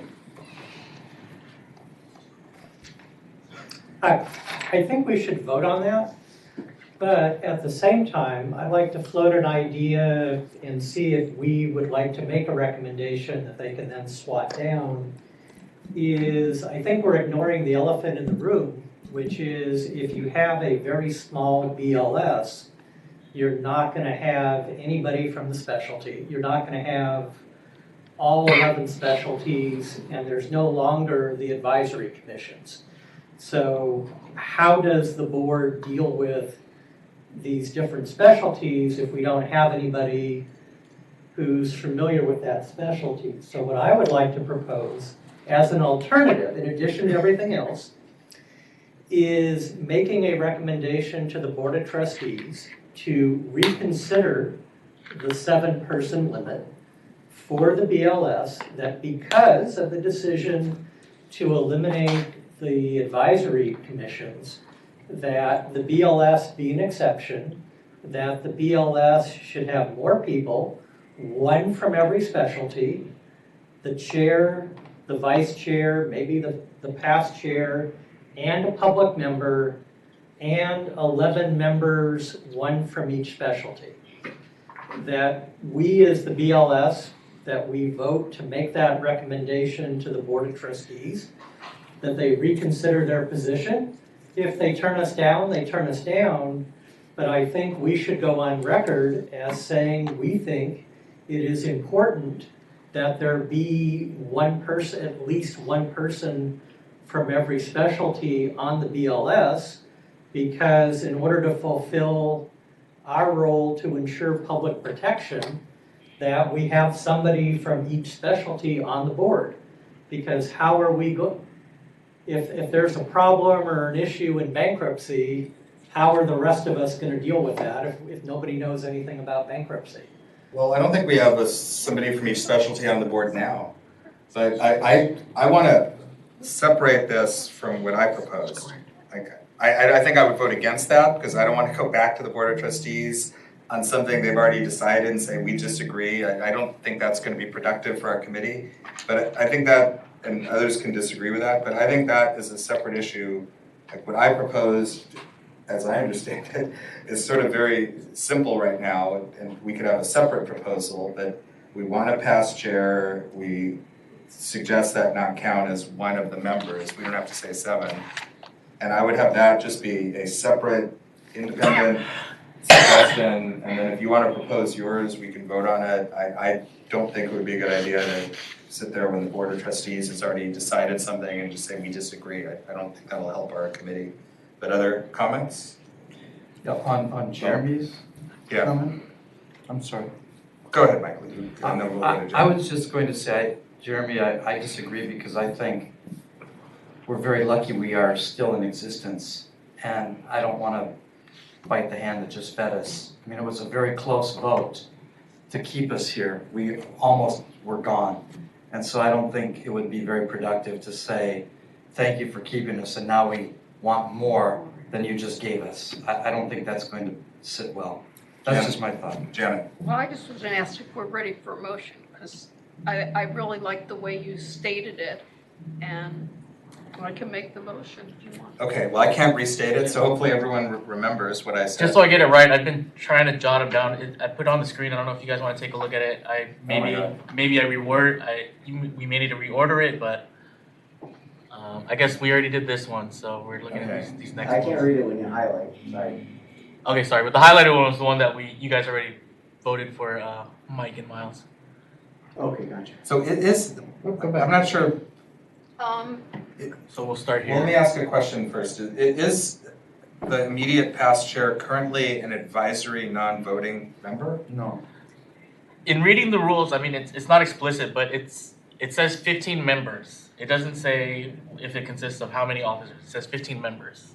And, I mean, the immediate past chair is counted in one of those 15. So As a voting member. As a voting member. I would say, yeah, it doesn't say like explicit yes or no, but I would count it, yeah. But currently, that position can vote. They can, yes. Okay, go ahead. I was just going to make the recommendation counter to what's been said by some thus far. As the past chair, oftentimes you're there to be available, but it would be really difficult to be sitting here through meetings and the like and not to vote. I really strongly think you should retain the right of the, I don't think it should be a non-voting role. I think that they should be one of the 7. I also think that if you try to get an additional body by making it 8, then you raise the possibility of tie votes, things of that nature, which I think it should be a voting role. I'll submit on that. Janet. Well, I was just going to say, if we're going to go with this 7 members in addition to the immediate past chair, to clarify it, to make sure that it's understood. Correct. I mean, I can reorder the wording, but I put in addition to the global recommendation of 7 members. Yeah. Well, I think we have a separate motion, so we have to decide what the actual is, because Jeffries was slightly different to say it's a voting member inclusive of the 7, so. Could you do it one at a time? Each. Well, take a shot. Yeah, I would just do the first one, that Yeah. you do that, we move that the appointment of the vice chair and the chair, so that's been We've done, done that, correct? yes. Correct. And then the second one is that we retain you as the immediate past chair. I would move that But I think as one of the members. the discrepancy, some people want to keep it as a non-voting role and others as voting, so you might have to vote on that. Then I would move that we keep the immediate past chair as one of the 7 members in a voting position. So not 7 plus 1. Correct. If that's the motion, I'll second it. Okay. Well, can I make a comment? This is Yes. Miles. Yes. I think you may want to divide this up between next year, the 2018, 2019, where right now we have 9 1, 2, 3, 4, 5, 6, 7, 8, 9 on the page to make it a 10th person for next year, and vote on however we want to vote on that one, and then separately vote on how we want the Board of Legal Specializations to be constituted for the year 2019-2020, because as I understood Amy, by November of 2019, this board has to be down to 7 members in its constitution. But we're going by attrition. Yeah, so Miles, I just want to clarify, the reduction is going to occur through attrition. So if by November 2019 you don't have the group members terming off to get to 7, it takes longer, then we need to allow that to happen as well. So it's happening by attrition, not by a specific date.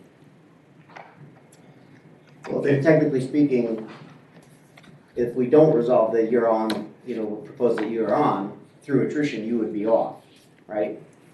No, I won't be off through attrition. If you're no longer on, that's why I was asking for clarification earlier. If technically speaking, after your chair's position is up, you're no longer a member of the CBLS. So that's why there's this other recommendation as Glenn as immediate pastor. That has to be a separate recommendation as well.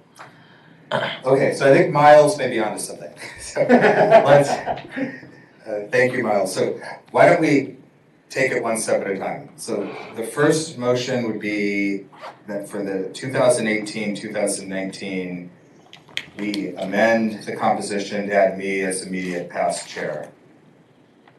And we'll vote on that, and then we'll do the next step. So we're going to vote on the third paragraph right now. Just the third paragraph. Or first and third. First we've one already we voted. passed. Yeah, these will be separate votes. So do we have a motion on I've already made that? the motion. Okay, just on this paragraph 3, that for next year. It's already been moved and seconded. Okay, so all in favor? Aye. Opposed? Aye. Okay. So then the next step would be, what do we want to recommend for after next year? Can I suggest one thing? Yeah. It sounds like there's a couple of things that you need to address for next year. Aside from, in terms of the composition, I think it's the discussion on the specialties being well represented or sufficiently represented, as well as how the public members. Because I mentioned during the appendix, when I talked about the Appendix I recommendation, that there are 2 rules that need to be modified. One was on the term limits, and the other one was on the rule that guides what the composition should be, the number of public members. So if that needs to get addressed, it probably should all happen as a group. Yeah, although trying to combine it all into one vote becomes complicated sometimes. Okay, no, you're right. I would maybe somebody can propose it as one vote, but that's why I was suggesting that we do have to do all the things you said, but one of them is, what do we want to do with the past chair? But we can talk about the committee as a whole, which is what you're talking about. I think term limits is different, which we can also talk about. But so for the committee as a whole,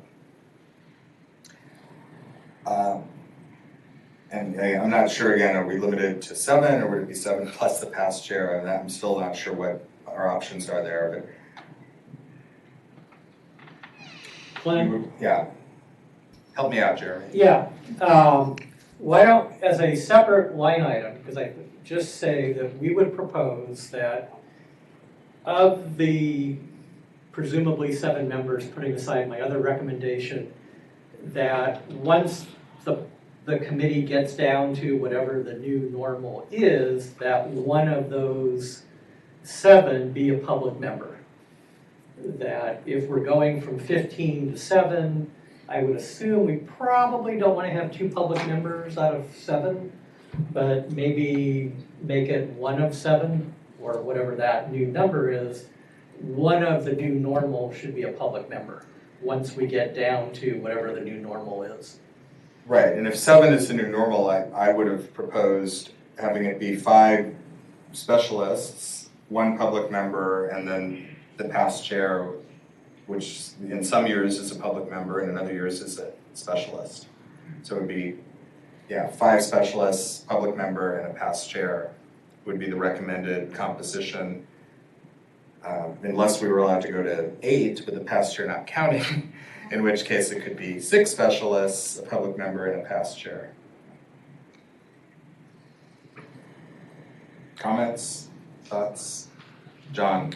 Well, I'd like to revisit my previous thought, which is, I don't know, once we shrink down to 7 total, if it's a good idea to have the past chair be a voting member of that board, rather than have them be a paid consultant advisor, just as we hire the consultants to prepare the exam questions.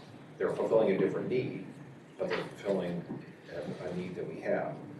And that way we don't, I'm concerned about if you carve out 3 officer positions, you've got one position carved out for a public member, 3 officer positions, that only leaves 3 positions available to fill.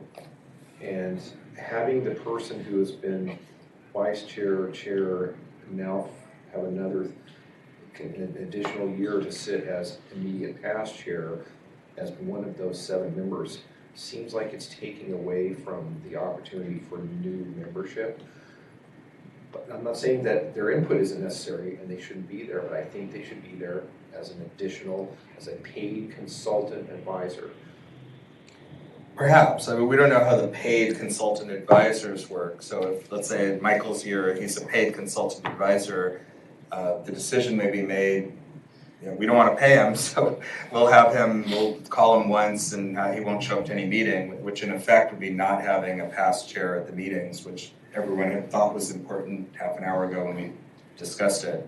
No, I'm saying our recommendation is, right now, just as we're going to have people drafting exams who are not advisory commission members. I mean, I don't think is anyone suggesting that where we're going, where the Board of Trustees expects us to go is that we won't have anybody prepare exam questions? I don't think so. I think they're just saying we're not going to have a volunteer advisory commission in each subject area that's going to draft questions. Instead, we're going to hire paid consultants because those jobs have to be done. Well, this is a job that needs to be done. It's important to have that historical perspective, and that we want to recommend to the Board of Trustees that just as we're going to hire paid consultants to draft exam questions, we need to hire the immediate past chair for the year following their sitting as chair as a consultant to provide that historical perspective. Can I just say something? I think the challenge with that recommendation, as it's outside of the box, but also that it might require exploring what that position might be. I mean, most of advisory members are volunteers. They don't get paid for that position. So that sounds more like a contract, something that would be contracted out. So rather than, and so that gets a little complex. I think we'd have to investigate, is that a conflict of interest? Is there going to be a criteria, or what kind of recruitment would be required for something like that? So what I'm thinking, or what I want to suggest is, if the group felt strongly about this, then perhaps just, expanding the number of positions that you need. If this group has a sense that that keeping the immediate past chair takes away from the ability to cast a wider net of specialties with the remaining members of the board, then perhaps the most appropriate recommendation is to expand the number of positions on the board. That might be easier because you're not reinventing a position, it's something that already exists. That's terrific, and I wasn't aware that was an option. I thought we were locked into 7, but that gets back to Jeremy's thought, and which then takes us to another separate issue from immediate past chair. So I'm not sure, maybe we can't vote on the long-term immediate past chair issue without addressing first this question of, do we need to increase the number from 7 to, for example, including enough to have a specialist from each subject area?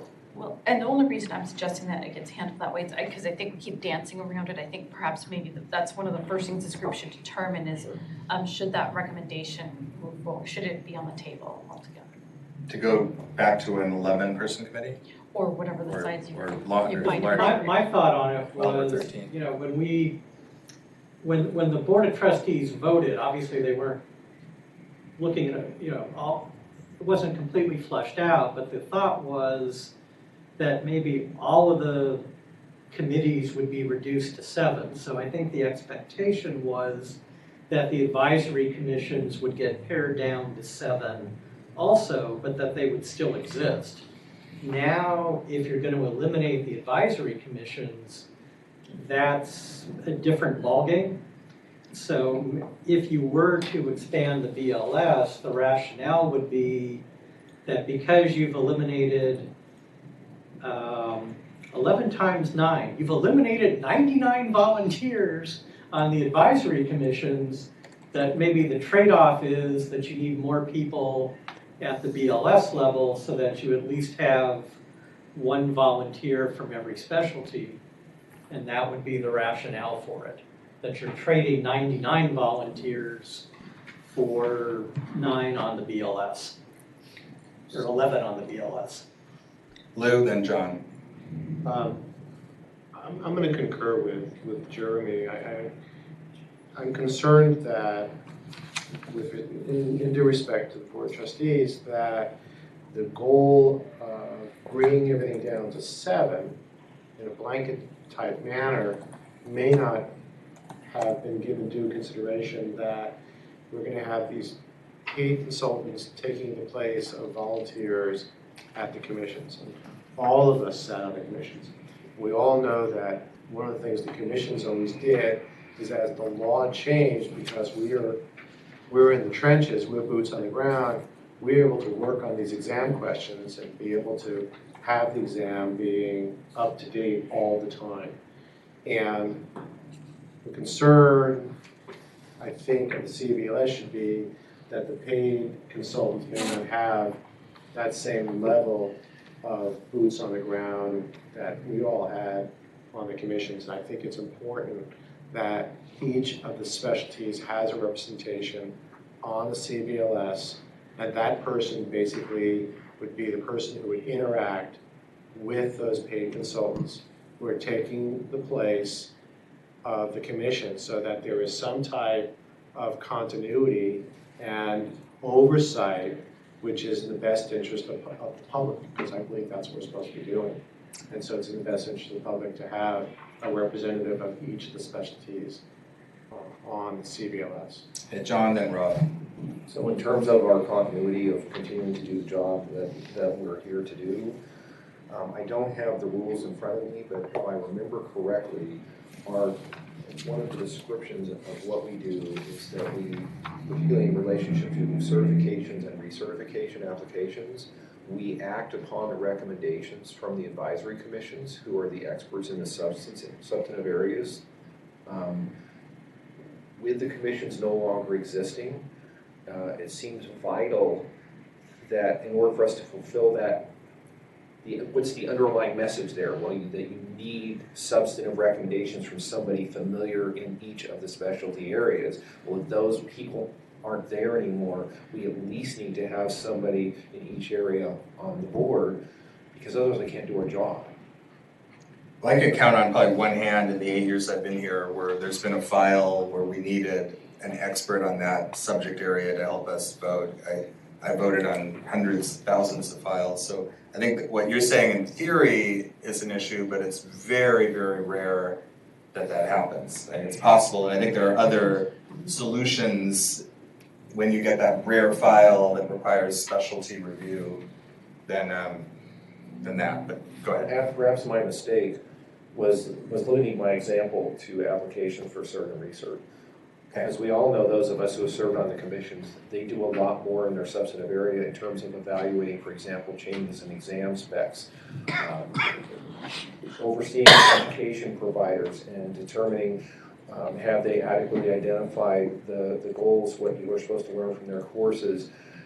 You can't, Jeremy's example, if there's nobody on the board of specialization because it has 7 members, and we now have a major change in bankruptcy law, and a decision needs to be made on whether continuing education providers are fulfilling needs in that area and so on, you should have at least one person on the board. Otherwise, you're just going to rely on other people to tell you. You need somebody who knows what's going on in those substantive areas. That's what the commissions did. They don't exist. To me, in terms of shrinking the control problem that I think the Board of Trustees was addressing, how if you have this giant group of sub-entities consisting of lots and lots of members, the inability to maintain control over the functioning of that kind of an entity, we have an institution right now in specialization that consists of approximately 100 sub-entity members between the Board of Specialization and the advisory commissions. If we shrink that down to just having the Board of Specialization consisting of 1 member from each specialty, we will have shrunk our sub-entity membership down by 85%.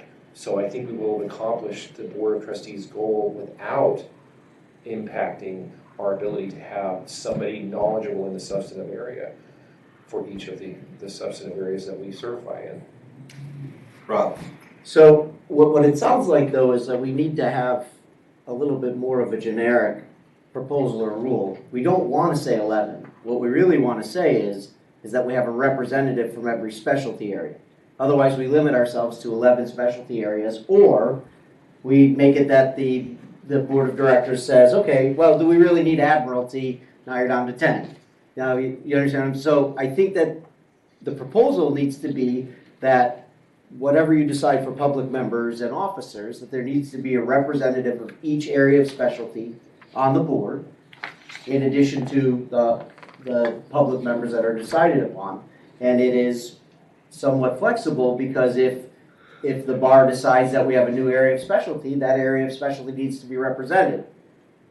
Well, I want to break it down and vote that we want 1 public member and 1 past chair on the committee. That I plan to vote yes on. Having the Board of Trustees revisit what it's already ruled on, I plan to vote no on.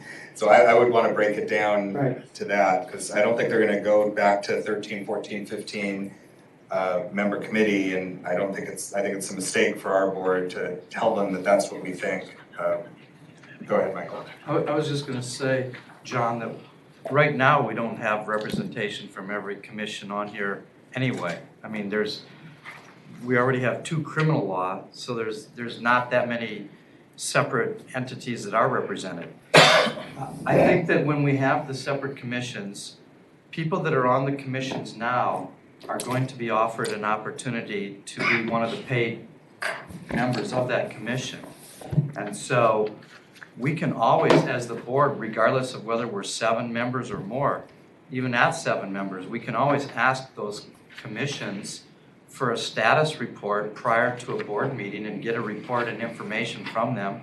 It doesn't limit us from getting input from those commissions. Just because they're not here in person doesn't mean we can't get any information about them. So I don't think that that's really a death blow as far as getting information to us.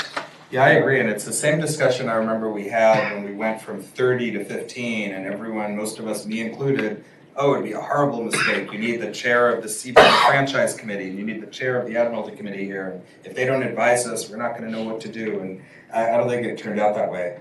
But before you go, was there some comment on this side?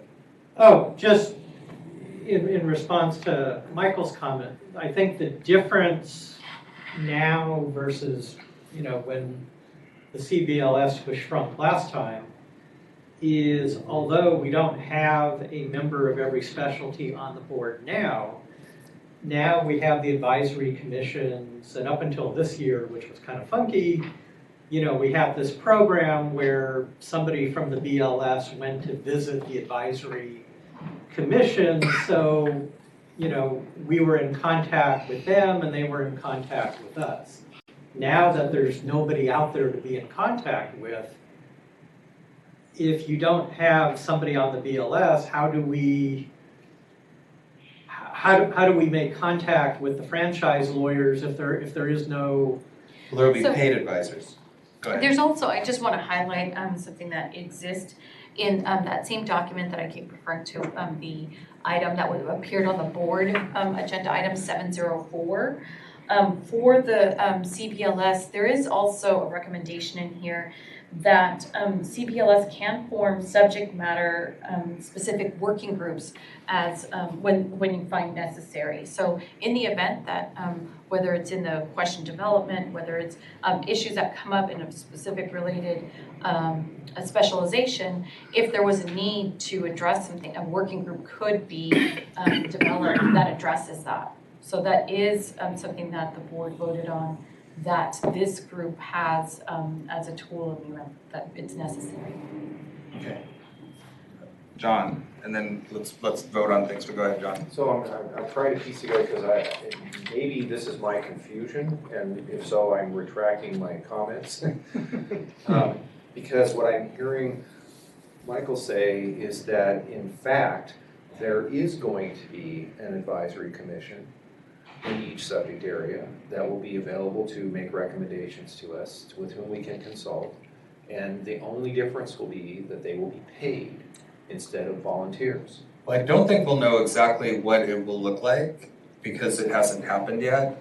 But my understanding, and Amy, correct me if I'm wrong, there will certainly be, for each specialty, paid people who will write exam questions and grade, and so there will be subject matter experts. How it will actually look, whether it'll be just exactly the same, but now we pay them, I don't know. Do you want to add to that? No, that detail has been worked out, but I also want to note that it's we have limited funds, so it's not like 100. We're going to hire, all 100 folks for. Right. So it'll probably look different, and what their exact role will be is undetermined. So the only reason I recommended, along with what Jeremy said, that there be a member of the board for each area of specialty, was my understanding that these consultants would not be available in each substantive area to us. If that's incorrect, then I retract my suggestion that we need to increase the size of the board to have somebody from each specialty. Yeah, so, and we don't know. I mean, they might be available either in the form of these committees that we could form of specialists, or in the paid advisors, but we don't know exactly how it will look. But here's what I would propose for what I want to vote on, and then Jeremy, if you want to propose your vote, we'll vote on that separately. I would propose that we move to recommend that going forward after next year, the CBLS continue to have one public member and one past chair as part of their members. And we won't talk about how many members that will be, but that's our recommendation: one public member, one past chair, and just keep it simple. And then if we want to get into what you were proposing, we can do that next. But do we have a motion on what I want? Or does nobody like it? Did you just move? Did you make the motion? I don't know, can I make motions? Sure. So Janet, the second? Second. All right. Any further discussion?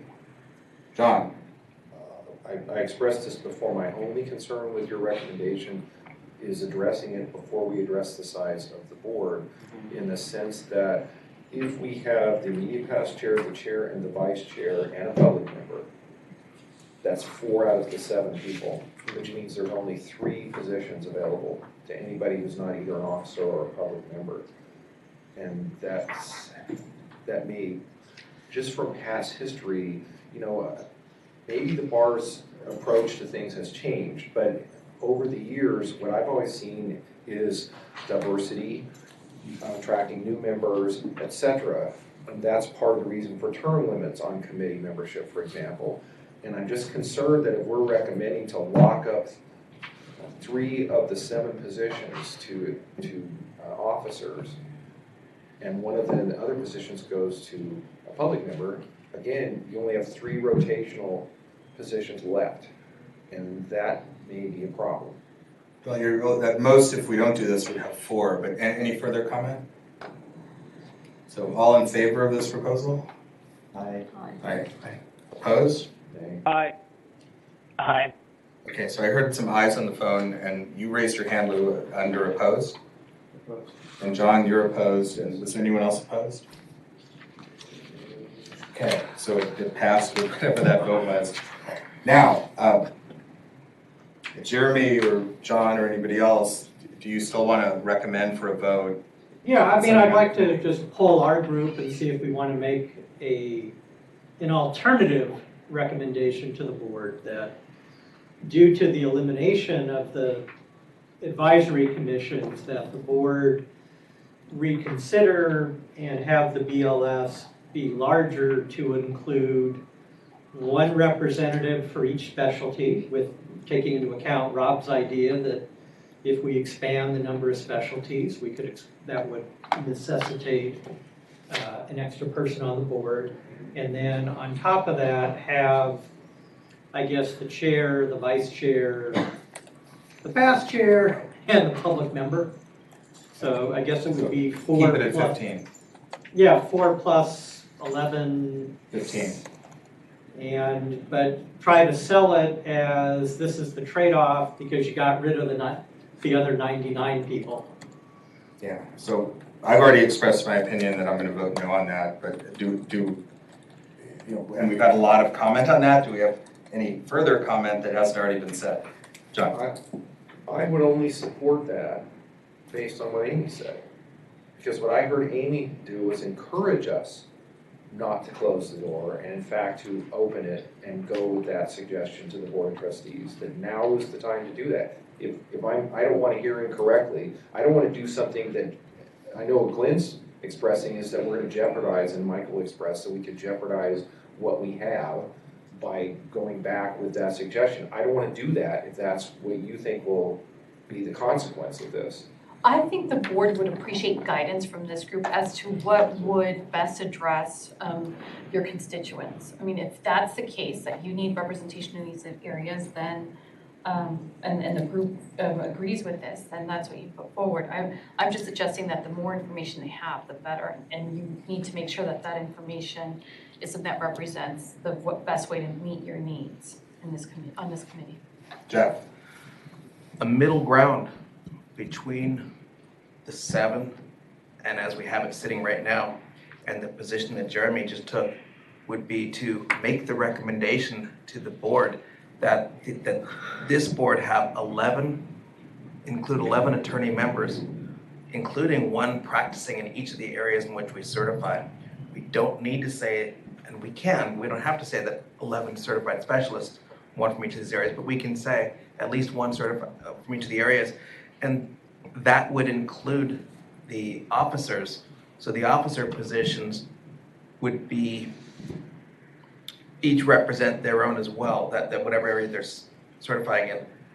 And perhaps 1 public member, but we don't even have to address that now. I mean, just in terms of this motion, maybe that all 11 are, including the officers, that all 11 areas that we currently certify. The problem I see with that, however, and I think we have to look forward a little further, is if we want to get the numbers of certified specialists larger so we have more stability and more support from the Board of Trustees, and we don't want to dumb down the standards any, then one of the things that future boards are going to be taking a serious look at are there areas that protect consumers that we want to consider certifying in that we don't certify in now?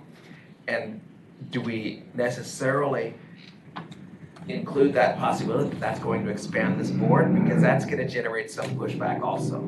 So That was my point, was that you have to have. I think, the Board of Trustees, I was at the meeting, obviously there were different opinions, but I think some of the people on the board would be receptive to expanding certification if we're expanding into areas, that serve the general public more.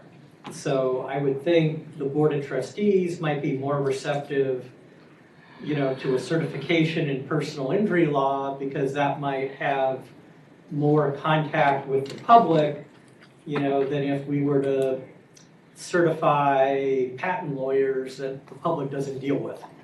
Well, actually, to that end, when I spoke to the Board of Trustees, and you were there watching, I threw out as examples, and I think I did draw a favorable response, judging from body language. I think I walked through the same thing you did, and the examples I gave were personal injury, landlord, tenant. I don't think I said DUI, but things that really hit consumers in areas that individuals use on a regular basis.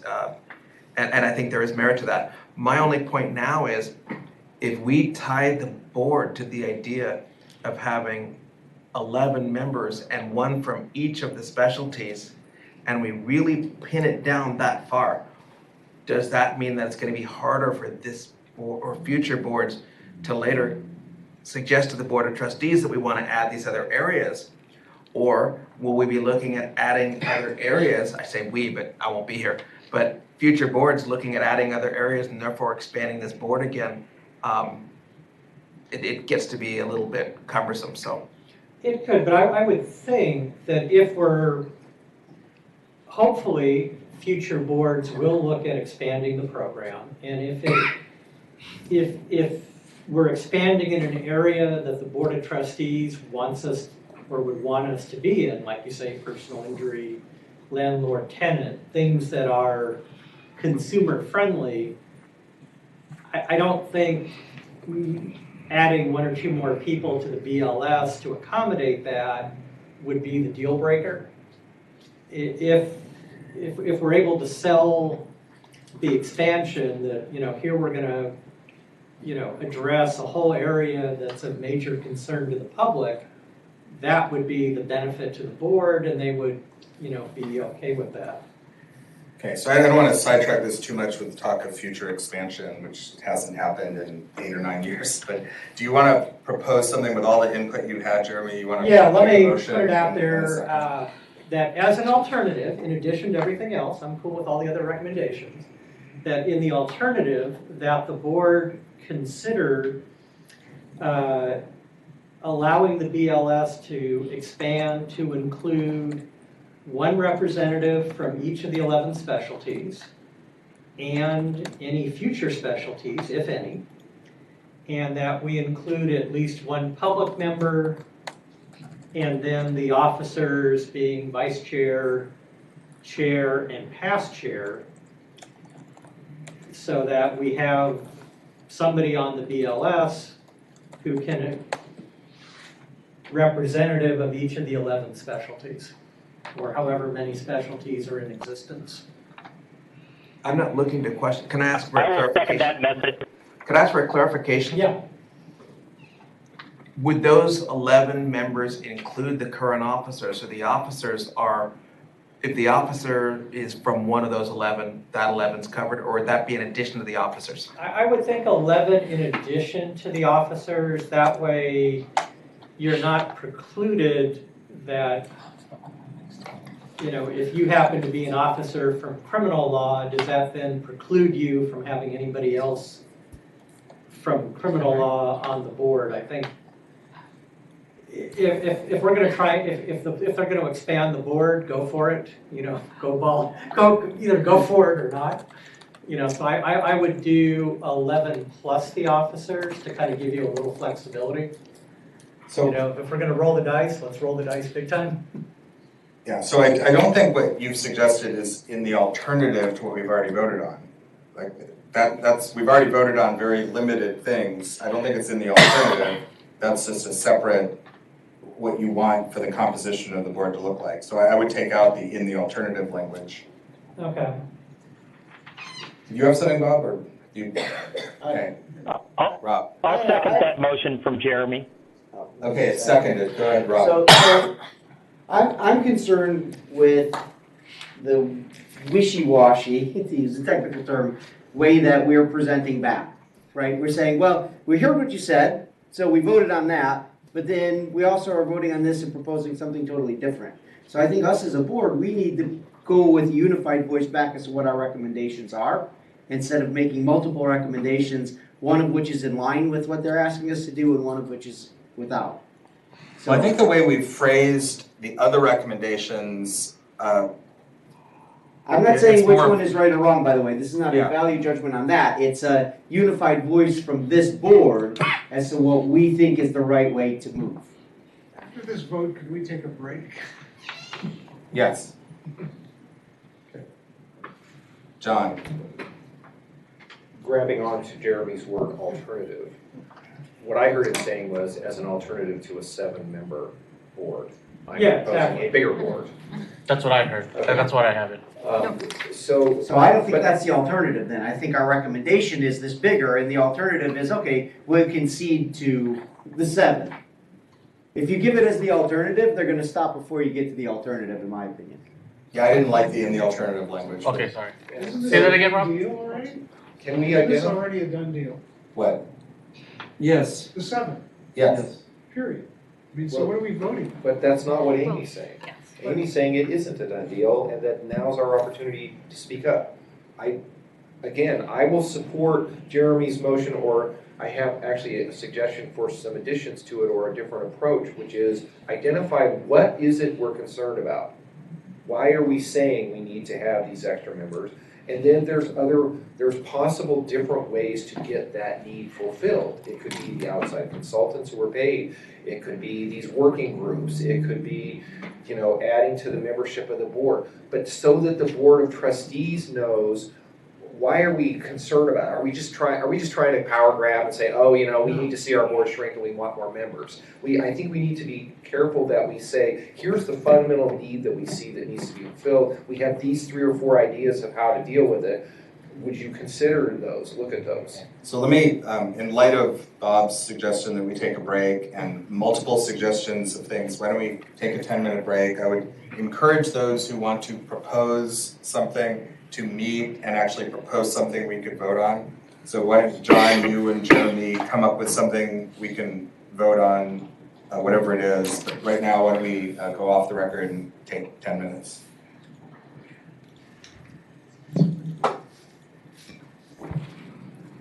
Are we on? Okay. I'm so glad. I know it's Are we on? Are we on? We on? Mark and Miles, I'm gonna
Okay, so we are back on the open session video conference.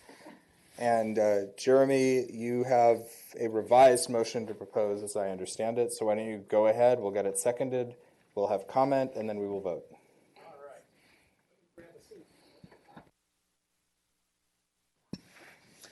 All right, what I propose is that we make the following resolution.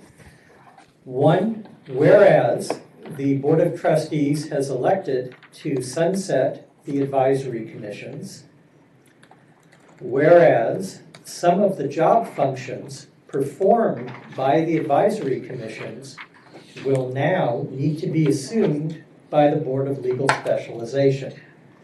These functions may include review of qualifications for certification and recertification, review of exam questions, review of changes in substantive law, and oversight and direction of paid consultants. Whereas, for the Board of Legal Specialization to perform its public protection function, it would be helpful to have a certified specialist from each area of specialty on the board. Therefore, the BLS recommends or proposes that the Board of Legal Specialization, 1, include 1 representative from each area of specialty, 2, 1 public member, and 3, the following officers: chairman, vice chair, and past chair. Okay, is that it? I don't want to cut you off. Yes, that's it. Okay, so let's, and you're moving for that. Do we have a second? Second. All right. We've had a lot of comment on similar issues, so anyone who wants to comment on this specific proposal, we'll open it up and then we will vote. So I'll be very brief because I've already made most of my comments and I don't want to just, as they say, beat a dead horse. But in your proposal, Jeremy, it sounds like basically with the 11 plus 3 and the public member, it's still at 15 board members, which is what we have now. I don't think that the CBLS board, the Board of Trustees is going to favor that, especially when they didn't ask for any input from us. When they lowered our board from 15 to 7, they didn't even ask what we thought about it, so I don't think they're going to care what we think now.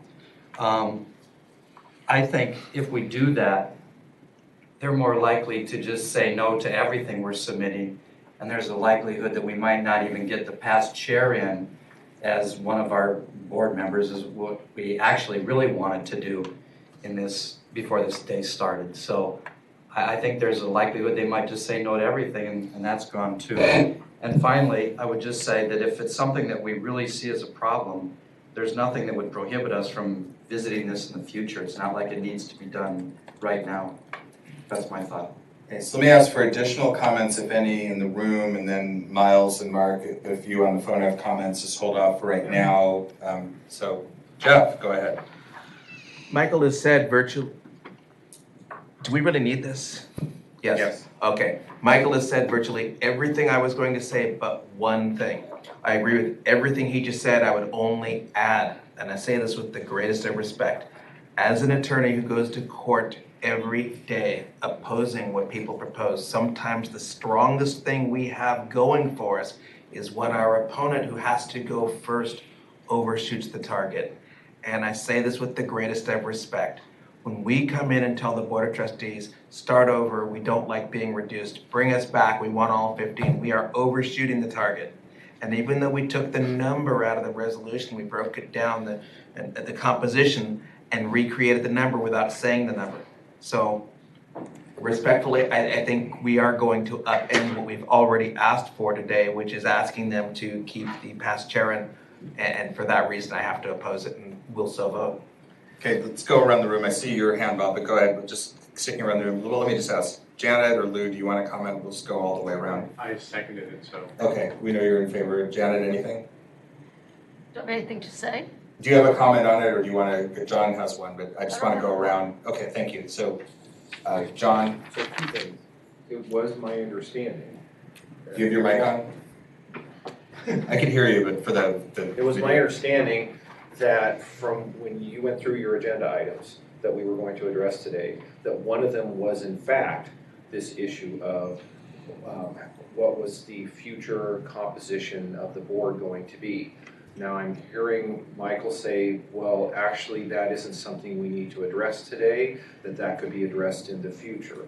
So did you intend this to be an agenda item today that we needed to address, or is it better that we leave it for a future meeting? Well, I didn't intend, and I obviously appreciate that everyone can propose what they want, but what I wanted was to not tell the Board of Trustees that we heard that they wanted to go to 7, but we want to stay at 15. So I never meant to have that be part of the agenda. I thought we were going to decide what would the composition be of the board if it was at 7. So it would be 6 specialists and a public member and a past chair. So that was what I personally wanted.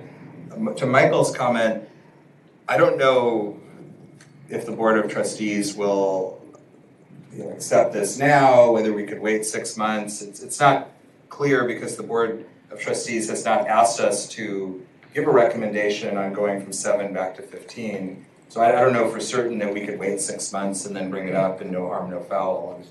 I don't know. So my second question is this, and this addresses Jeff's comment.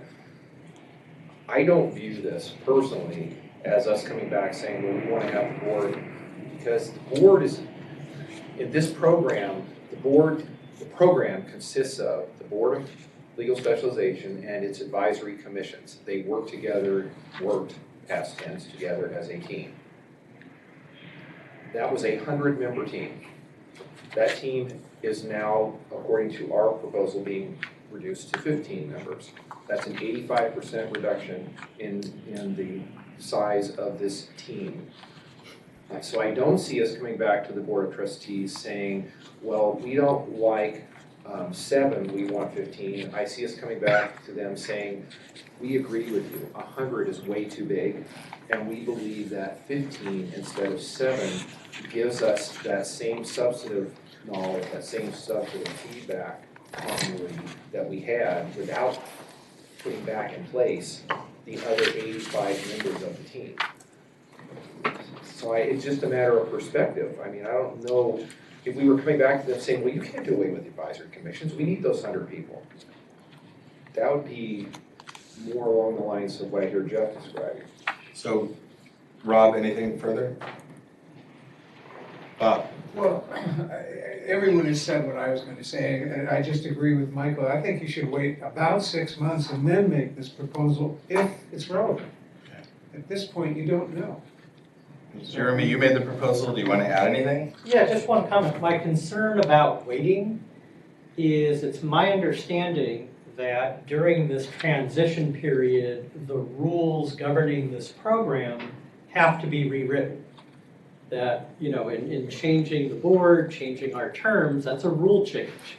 As we all know, rule changes don't happen very often, and they're hard to do. So my concern is that whatever we do, we need to do it now so that when the rule change is made, that this becomes the rule change. If the Board of Trustees changes the rule to bring us down to 7, I think it's going to be far more difficult to go back 6 months later and say that rule change that you just made, now we want to change it again. I think the whole idea here is to get in on the ground floor when the rule change is being made and have some input into what the new rule is and not wait until the horse has left the barn.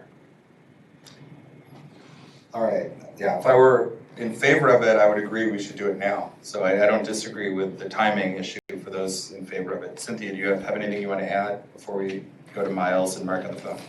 Yeah, I tend to agree that the board set a number. We probably have to stay there. Otherwise, I think overshooting to a larger number is going to give us the wrong result. Mark, let's go to you if you have comments. I think everybody's kind of said the various positions, so I don't have anything to add. Thank you. Miles, anything you want to say?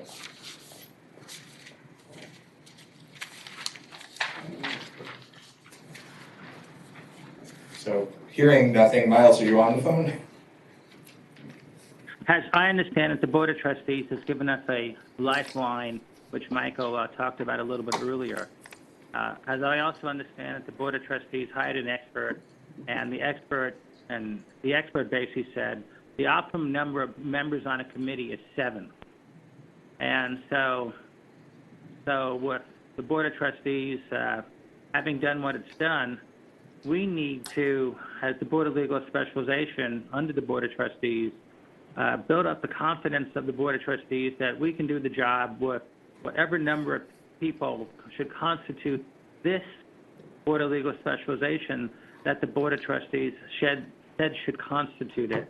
Now, Amy said something about we can have standing committees, or we can do other things like probably invite people in to discuss whatever changes have to be made in their specializations.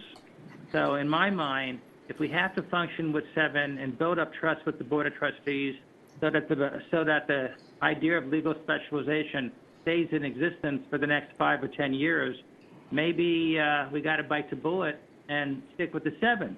But Jeremy, since the rules have to be changed, this is something that you certainly can propose in the proper channels and see if you get some traction on it. And therefore, because I'm reading the Board of Trustees to say 7 is the number, I have to vote against your proposal. Thank you. Okay. Well, we'll get your vote in a moment. But Amy, you were mentioned by Miles. Do you want to comment on what Miles said about what you said, or just leave it stand? No, I think that Miles referred to the other board recommendation that states that working groups would be another method for gathering information or any necessary activities that are required, that might be required for this board to make decisions on. Okay. And the only thing I'll say, I'm not going to repeat what I've said before, but in looking at what the Board of Trustees did, the CBLS was not targeted. The Board of Bar Examiners, or Commission of Bar Examiners, whatever they're called, was reduced from 19 to 7, and there were other committees reduced from 12 to 7, and I have the list somewhere. The details aren't important, but this was not targeted at just us. The 7 was uniform for all of the sub-entities. Right, Amy? Yes. There are some groups that, for example, I think the Committee of Bar Examiners is going actually from 19 to 9. So there were some exceptions made where there might be more positions or more volunteers needed based on the workload. I have a question for you. In the past, when we face difficult decisions like this that involve interaction with the larger governing board of the bar, we've looked to the directors who have worked with the board, such as Phyllis and Natalie, because we felt that they had their ear closer to what was going on within the bar itself. Again, my support for this is based on your indicating that now is the time to make this proposal. But I'm hearing all this opposition from the officers saying, oh no, from our political sense of what's going on in the bar, now is the worst time to make this proposal. So I don't want this board to vote for something that's going to shoot ourselves in the foot. Yeah. And I don't know where to turn. I'm not an officer anymore, haven't been for years. I don't have my ear to the political tremors, etc. So, what's your feedback on this? Somebody said this earlier, I think it was Jeremy, that his concern has been that the next steps of implementing these changes are going to happen rather quickly. I don't think there's any harm in presenting this as a proposal, given that we know that I talked about the rule needing to be modified. That's probably going to happen soon after the January board meeting. We already discussed the fact that we wouldn't have a meeting until February. So given that parameter itself too, this could be a good opportunity to provide that information. And I know that everybody keeps talking about shooting themselves in the foot, but I'm not sure what that means. The decision you've already made a determination as to what your board will look like in the next year. I think this is a recommendation for years following that, after the attrition, or in lieu of the reduction by attrition. So I don't know, I just think that those are other considerations and you need to decide that for yourselves. But I don't think there's any harm in submitting this. Lou. Yeah, I was going to follow up with John and with Amy. We're not. Do you see this motion as us telling the Board of Trustees what we want to do, or I think as we see it, it's based upon our experience and what's happening. It's a suggestion to them to consider as an alternative. And do you see the Board of Trustees looking to CBLS because we know what's going on in the specialty, looking to us for what we think, or what's your thinking on that? Yes, I think that the board would appreciate learning from this board what would best fit the needs of this group. So I guess I'm better. Just one other thought, and I don't know if it needs to be part of the resolution or if something that can be communicated, that the reason why I'm making this proposal is I was not aware until today that the board had voted to sunset the advisory commissions. If the decision had been keep everything but reduce everybody to 7, we wouldn't be having this discussion.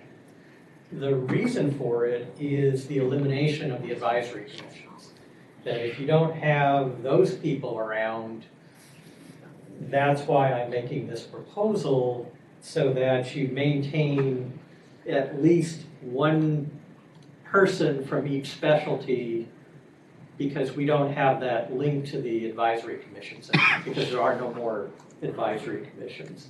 And that's the reason for going to the board and say, wait a minute, because you eliminated the advisory commissions, let's go back and maybe tinker with how you handle the BLS, because there are consequences of your other decision. Yeah, I mean, substantively, I'm not convinced that this board needs one member from each specialty to function. So substantively, I don't necessarily agree, and then everything else I've said. So Jeff, why don't you make the final comment, and then just in the interest of getting this to a vote, we'll vote. But did you have another final comment? Yes, I was going to make the suggestion that we consider this resolution without specifying to the Board of Trustees what we think the composition of the board is. The clauses up until that time suggest where we think the issues are and those things we think the board should consider. We're not telling them what to do in a way that's going to try to upend what they did and likely draw the response where they would disregard the other recommendations we've made. I think the moment we start telling them what we think the composition of the board is in very specific terms, we lose our audience.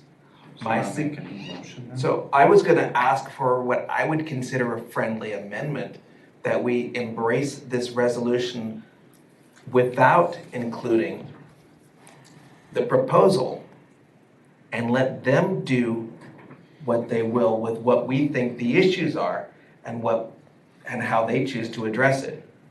To that point, I could support it, but anything beyond that, I think defeats everything we've sent them today.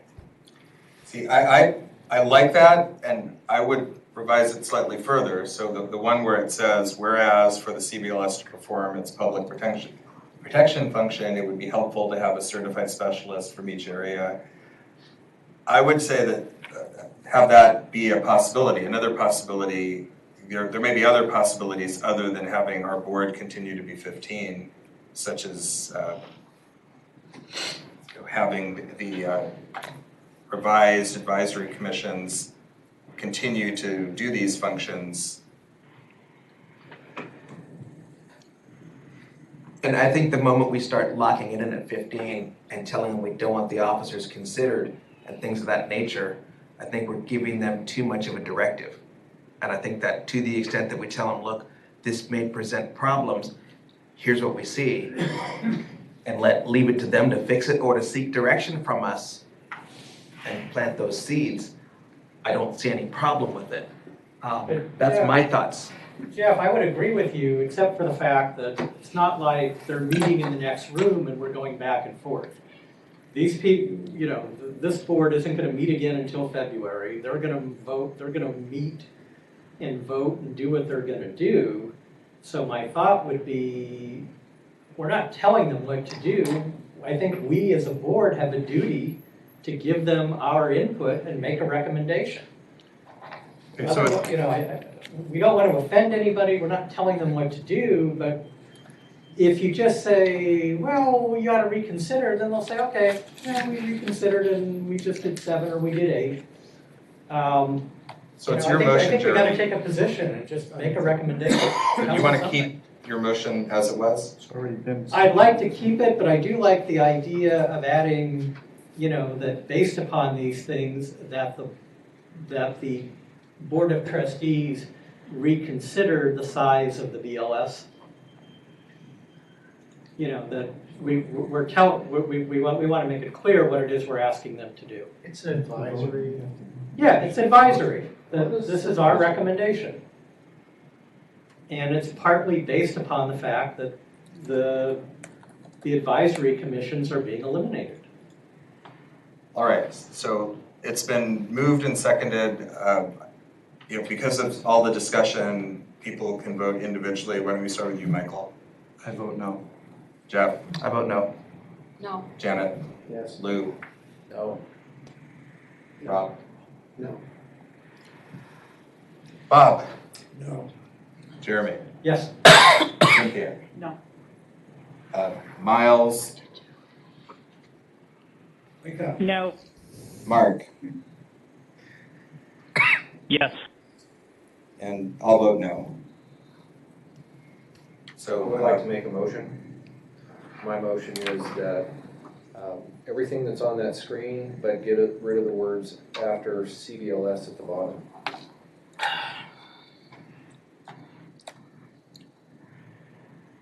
Does it help if I get rid of it this time?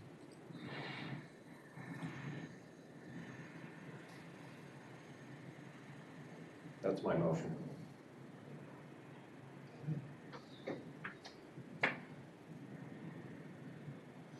Maybe to make it less. I'm sorry. I Oh, don't they think can it's make it likely. less? Well, but everybody's talking about how that would be, Jeff said, you know, that would be a way to solve the concern. And yes, it's true, but they could make it less anyway. Oh, I know. So I don't see any added risk, but it gives us an opportunity to identify what our concerns are. And I don't think it may not address the whole thing of officers and public member and all that, but it makes clear that what we're concerned about is having the ability to get input in each area of specialization.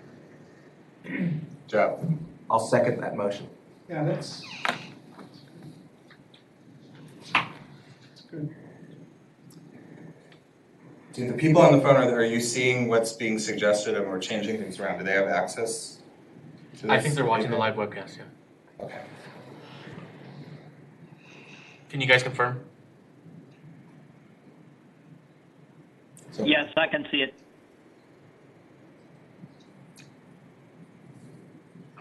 All right, so we'll vote on the new proposal. We'll start with you again, Michael. No. Jeff? Yes. Yes. Yes. Yes. Yes. Yes. Yes. And Miles and then Mark. I vote present. He votes present. Okay, Mark? What is that? He votes. Oh, I vote yes.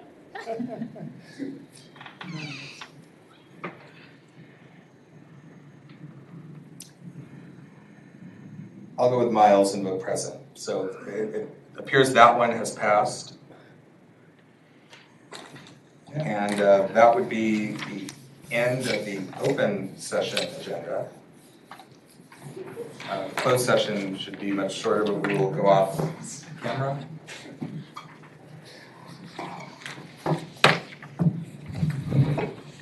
Get a dress there? Can I take off my tie now? You can take off your tie. So everyone should turn their microphones off because the microphone will still pick up. So make sure your microphone's off. Closed session will probably take 5 minutes or less. So I say we get through it without taking a break. And Well, we have to call a different number, though. Yeah, we have to dial a new number in code. So